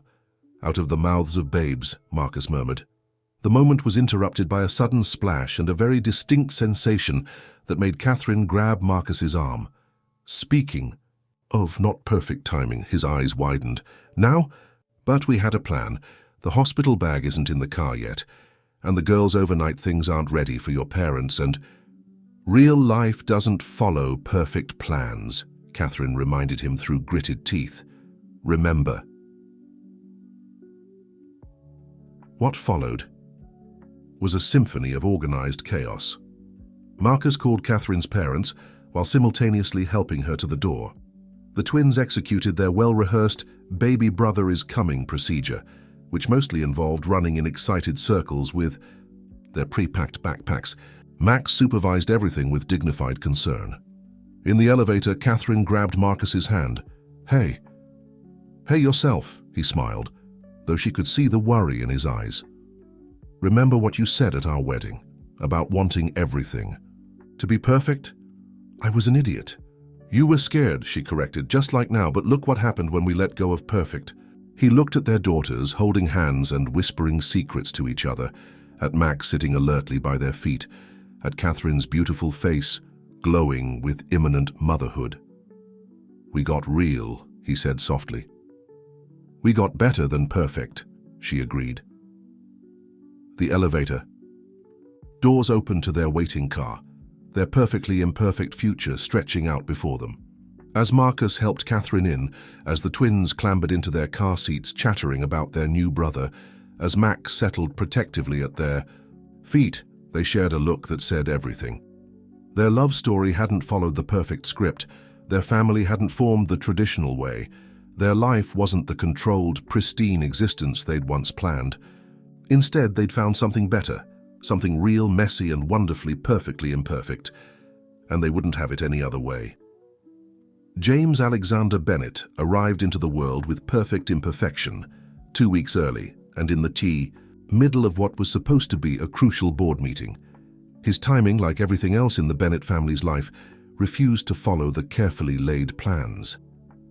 The hospital room was a far cry from the sterile, controlled environment Marcus had originally imagined for his heir's arrival. Instead of quiet dignity, there was beautiful chaos.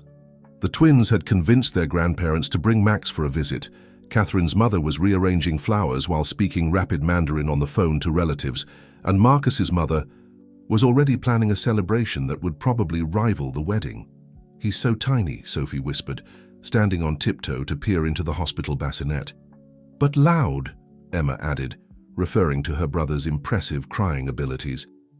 Catherine, exhausted but radiant, watched her family from the bed.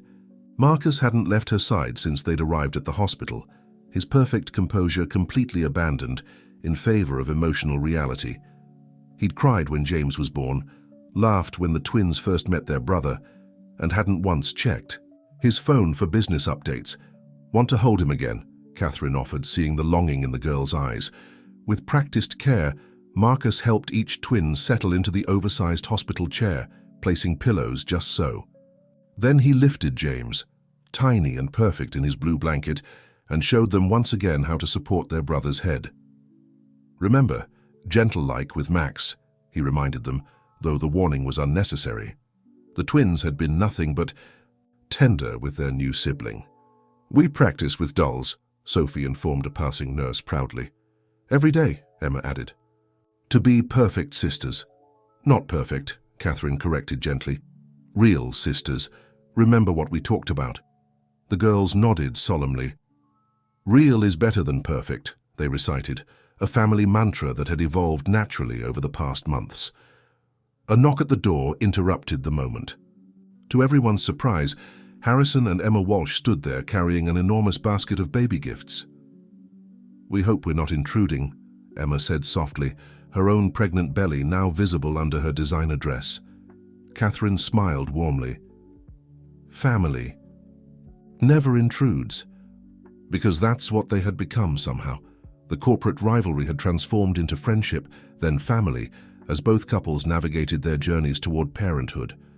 Harrison was even serving on the board of the Bennett Family Foundation now, bringing his business acumen to their mission of helping other families.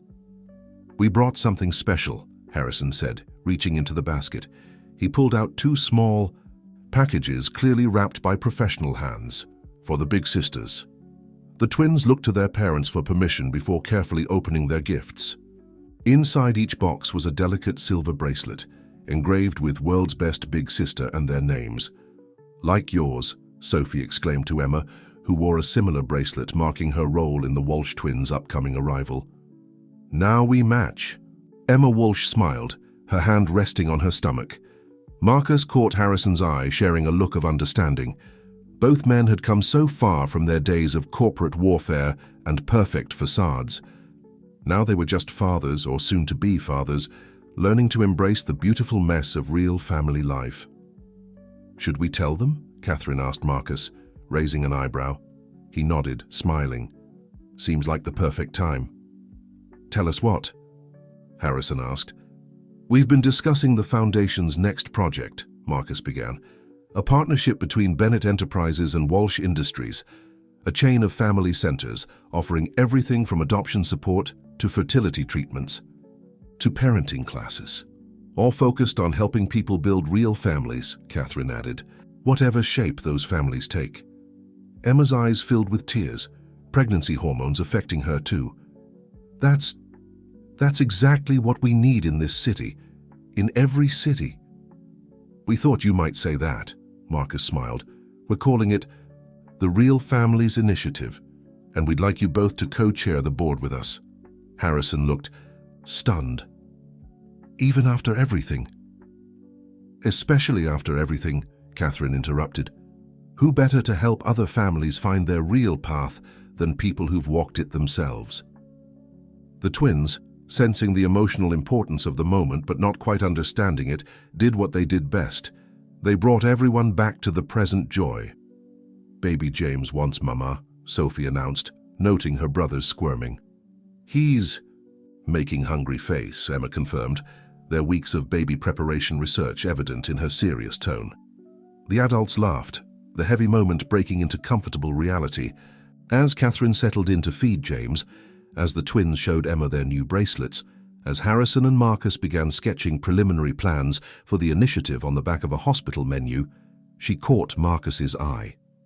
He smiled, and in that smile was everything they'd learned, that real love grows in unexpected places, that real families come together in countless ways, and that the most perfect moments are often the ones you never planned for at all. Outside the hospital window, New York continued its eternal dance of light and shadow. But inside this room, in this moment, everything was perfectly, wonderfully, beautifully real. 5 years had passed since that first calculated meeting at the Metropolitan Museum of Art. The Bennett penthouse, once a showcase of pristine perfection, had evolved into something far more beautiful, a real home, where finger paintings hung alongside priceless art, where business reports shared space with school drawings, and where love filled every perfectly imperfect corner. Catherine sat in their family room, surrounded by photo albums and memory boxes. The twins, now 7, were at school, and James, their energetic 4-year-old, was napping after a morning of enthusiastic helping with the family archive project. Found it, Marcus announced, entering with a dusty box from his home office. The original Elite Match file, complete with all my ridiculous requirements for the perfect wife. Catherine laughed, making space for him on the floor beside her. Let me guess, young, traditional, untouched by life's complications. God, I was an idiot, he groaned, but smiled as he pulled her close. Thank goodness you turned out to be beautifully, wonderfully complicated. They spent the afternoon sorting through their history, photos from their staged courtship that now held genuine memories, press clippings that tracked their evolution, from perfect power couple to real family advocates, drawings and cards from the children that marked their journey as parents. Look at this. Catherine held up a photograph from their wedding day.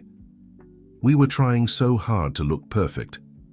We looked terrified, Marcus corrected, studying their frozen smiles and careful poses. We were. She shuffled through more photos until she found one from James's birth. All of them crammed onto the hospital bed, the twins in mismatched pajamas, Max somehow having snuck into the frame, everyone's hair a mess and every smile completely real. Much better, Marcus agreed, understanding her unspoken comparison. Catherine's phone buzzed with a message from Emma Walsh. The Walsh twins had arrived 2 weeks early, just like James, and were now active 4-year-olds who regularly had playdates with their cousin James. The message included a photo of Harrison reading stories to all 3 children, his perfect business demeanor completely abandoned in favor of silly voices and dramatic gestures. Remember when he was our biggest threat? Catherine mused, showing Marcus the picture. Remember when everything felt like a threat to our perfect image? He shook his head at his past self. Now look at us, running a foundation together, raising our kids together. Speaking of the foundation, Catherine pulled out a thick folder. The Real Families Initiative just approved its 100th family for adoption support. Marcus smiled proudly. 100 real families built on love instead of perfect circumstances. 101, Catherine corrected, pulling out an ultrasound photo she'd been saving for the right moment. Surprise. Marcus stared at the image, then at her, his perfect composure deserting him entirely. But how? Apparently miracles come in pairs for us, she laughed. Twins again. Girls. His response was to pull her into a kiss that held all the real emotion they'd learned to express over the years. When they finally parted, both laughing and crying a little, the sound of small feet padding down the hallway announced the end of James's nap. Mama? Daddy? Their son appeared, clutching his favorite stuffed elephant, his dark hair sticking up in all directions. Why are you crying? Happy tears, buddy, Marcus assured him, pulling him into their embrace. Very happy tears. Because we're perfect, James asked, familiar with their family stories. No, sweetheart, Catherine corrected gently, because we're real. And real is better than perfect, James finished proudly. Can we call Sophie and Emma at school and tell them?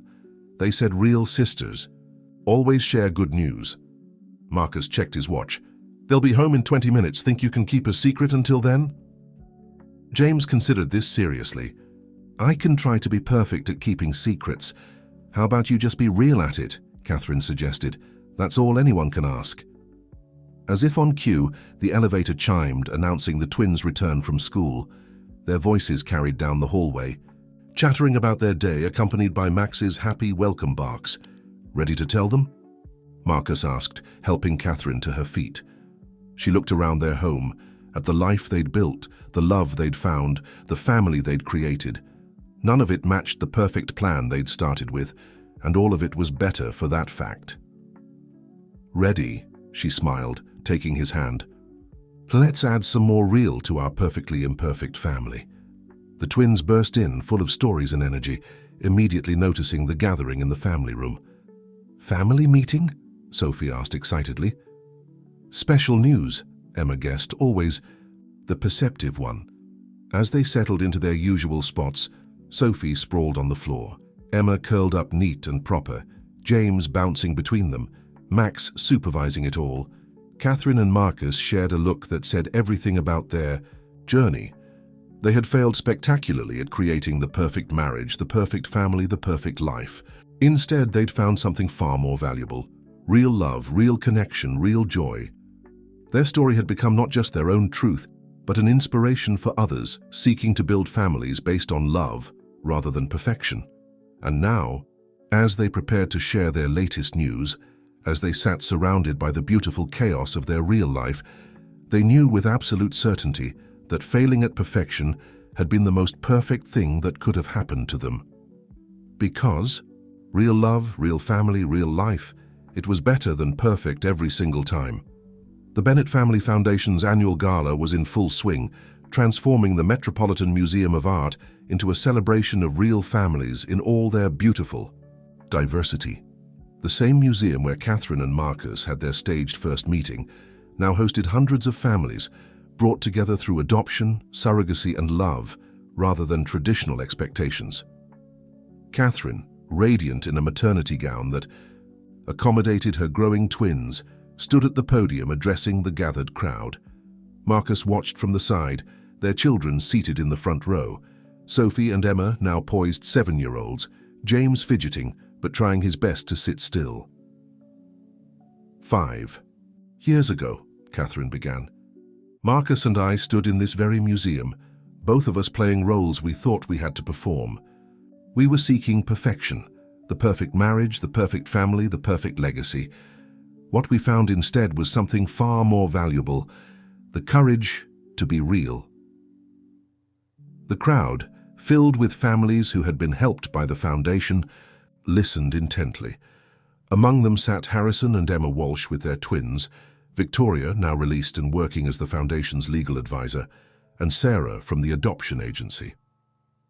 Since then, the Real Families Initiative has helped over 100 families find their own paths to love. We've broken down financial barriers to adoption, provided support for fertility treatments, and most importantly, challenged the very notion of what makes a family perfect. Marcus moved to join her at the podium, their practiced synchronicity, now genuine rather than performed. Today we're announcing the next phase of our mission, he continued. The Real Families Initiative is expanding nationwide. By this time next year, we'll have centers in every major city, helping families of all kinds build their own beautiful, messy, real stories. The applause was thunderous. In the front row, Sophie and Emma beamed with pride, while James took the opportunity to escape his chair and run to his parents. Marcus scooped him up smoothly, incorporating him into their presentation with the ease of parents who had long since learned to embrace unexpected moments. "And as you can see," Catherine laughed, gesturing to her pregnant belly, "our own real family continues to grow in unexpected ways, which feels perfectly appropriate, given where this journey began." After the speeches, as the gala transformed into a more relaxed celebration, families mingled and shared stories. The museum's grand halls echoed with children's laughter, a sound that would have once seemed out of place in such a pristine setting. Catherine found Marcus in their spot, the exact location where they'd first met. He was watching Sophie and Emma teach James and the Walsh twins an elaborate hand-clapping game they'd invented. "Feeling nostalgic?" she asked, sliding her arm through his. "Feeling grateful," he corrected, "for failing so spectacularly at my original plan." "Oh? And what exactly was that plan again?" She knew the answer but loved hearing him admit it. "Find the perfect wife, create the perfect heirs, maintain the perfect image." He pulled her closer. "Thank God you were wonderfully, beautifully imperfect." "We both were," she reminded him. "Ah." They watched as Harrison joined the children's game, his corporate persona completely forgotten as he clapped and laughed with them. Emma Walsh, recording everything on her phone, caught Catherine's eye and smiled. The genuine smile of a real friend, not the calculated expression of their early days. "Your father would have hated all of this," Catherine mused, thinking of the stern patriarch whose portrait still hung in Marcus's office. "Actually," Marcus said thoughtfully, "I found something interesting in those old boxes we were going through. A letter from my mother, written just after he passed. Apparently, in his final days, he admitted that his obsession with perfection had cost him the chance to really know his family. He told her he hoped I'd learn to do better." Catherine squeezed his hand. "You did. We did. We had help," he nodded, toward their children, now attempting to teach their complicated game to a growing crowd of kids. "They taught us more about real love than any perfect plan ever could." A small commotion near the entrance drew their attention. A young couple had arrived, the latest family approved by the foundation. They looked nervous, out of place among the wealthy donors, but their faces shone with joy as they held their newly adopted baby. "Remember that feeling?" Catherine asked softly. "When we brought the twins home." Terror mixed with absolute certainty. Marcus smiled. "I feel it every day still. Every time James tries something new, every time the girls surprise us with their wisdom, every time I think about these two." His hand found her belly, where their newest daughters were making their presence known with enthusiastic kicks. "Speaking of surprises," Catherine turned to face him fully, "Sarah just told me something interesting. That first day, when Elite Match presented my file, I wasn't actually supposed to be in the final selection." Marcus raised an eyebrow. "No?" "Apparently Victoria had a whole different candidate picked out, someone who matched all your criteria perfectly. But at the last minute, she switched. The files. She said she had a feeling that what you needed wasn't what you were asking for." "Remind me to thank her," Marcus laughed. "Though I suspect she's been thanking herself every day since we made her the Foundation's legal director." Their conversation was interrupted by James running up to them, slightly out of breath. "Mama, Daddy, come play. Sophie and Emma say we need more people for the new game they made up." "A new game?" Catherine asked. "What happened to the old one?" "Got better," James explained seriously. because Emma added twirls and Sophie added jumps and the Walsh twins added silly faces, and now it's not perfect anymore, but it's more fun. Marcus and Catherine shared a look, both hearing the echo of their own journey in their son's words. "Well then," Marcus said, taking Catherine's hand, "we better go learn this imperfect new game." As they joined their children, as the museum, filled with the sound of laughter and real joy, as families of all kinds celebrated their own unique journeys, Catherine caught a glimpse of their reflection in one of the museum's windows. Gone was the perfect power couple of 5 years ago, replaced by something far more beautiful, a real family growing, learning, loving, making mistakes, and getting better with every imperfect day. And that, she realized, was the most perfect legacy they could have ever created. The summer sun painted Central Park in shades of gold as the extended Bennett Walsh family gathered for their annual picnic. What had started as a small family tradition had grown into a celebration of real connection, drawing together all the threads of their intertwined lives. Catherine sat on a checkered blanket, her back supported by a tree, watching the beautiful chaos unfold around her. Her twin girls, now 8 months old, babbled happily in their portable playpen.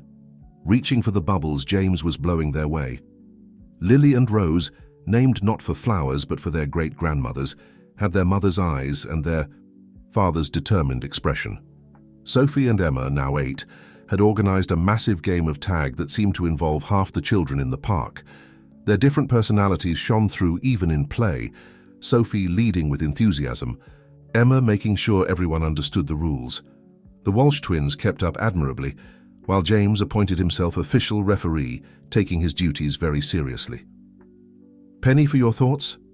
Marcus settled beside her, looking relaxed and casual. Clothes that would have once been unthinkable for the CEO of Bennett Enterprises. "Just thinking about timing," she smiled, accepting the iced tea he offered. How everything that seemed like bad timing turned out to be exactly right. He understood, immediately as he always did now. The infertility diagnosis. That led us to Sophie and Emma. The media scrutiny of our marriage. That pushed us to be real instead of perfect. Harrison's attempts to expose us. That gave us our closest friends and partners. Marcus laughed, pulling her closer. "When did you get so wise?" "Around the same time you got so sentimental," she teased, watching as Harrison attempted to teach all the children a complicated clapping game he claimed was from his own childhood. Emma Walsh joined them, easing herself onto a nearby chair. Her own pregnancy was showing now, a single baby this time, though she joked that the Walsh-Bennett connection demanded twins. "Victoria just texted," she announced. The new Chicago Center helped its first family complete their adoption today, a single father and his 2 adopted daughters. "That makes what, 15 centers now?" Marcus asked, though he knew the exact number. 20, Catherine corrected. The Real Families Initiative officially has a presence in every major city. Sarah's training programs for adoption counselors are being implemented nationwide. "And to think," Emma mused, "it all started because 2 men were too proud to admit they wanted real love more than perfect appearances." Harrison, overhearing as he approached with water for his wife, pretended offense. "I prefer to think of it as a strategic reallocation of priorities." "Speaking of priorities," Marcus stood, offering Catherine his hand, "I believe we promised the children a story." The kids gathered quickly at the mention of a story, knowing this one was special. It had become a tradition at their family gatherings, telling the tale of how 2 people seeking perfection found something better instead. "Once upon a time," Catherine began, settling into the familiar rhythm, "there was a man who thought he needed the perfect wife, and a woman who thought she had to be perfect to be loved," Marcus continued. The children, even though they knew the story by heart, listened intently. The Walsh twins curled up with their parents, James sat in Marcus's lap, and Sophie and Emma took turns adding their favorite parts to the narrative. But they learned that real love is better than perfect love. Sophie contributed. "And real families come in all kinds of ways," Emma added wisely. "And sometimes the best things happen when plans get messy," James declared, clearly quoting something he'd heard many times. As the story wound down, as the summer day softened into evening, Catherine looked around at their gathered family. Harrison and Emma, once rivals, now co-chairs of their foundation. Victoria, finding redemption through helping other families navigate their journeys. Sarah, who had seen the real potential in their imperfect beginning. And most precious of all their children, 5 unique personalities who had taught them more about love than any perfect plan ever could. "You know what the best part is?" Marcus whispered, watching Lily and Rose fall asleep in their playpen, surrounded by their siblings' protective attention. "What's that?" "This isn't an ending. It's just the beginning." Catherine smiled, understanding completely. Their story would continue to evolve, to grow, to embrace new challenges and joys. There would be teenage years to navigate, careers to balance, more families to help find their own paths to love. None of it would be perfect, and all of it would be wonderful. As the sun set over Central Park, as their children played and their friends laughed and their newest daughters dreamed baby dreams, Catherine and Marcus Bennett held each other close, grateful for every imperfect moment that had led them here. They had failed spectacularly at creating the perfect life they'd planned, and in that beautiful failure, they had found something far more precious, a real love story, still being, written every day, perfectly imperfect in every way.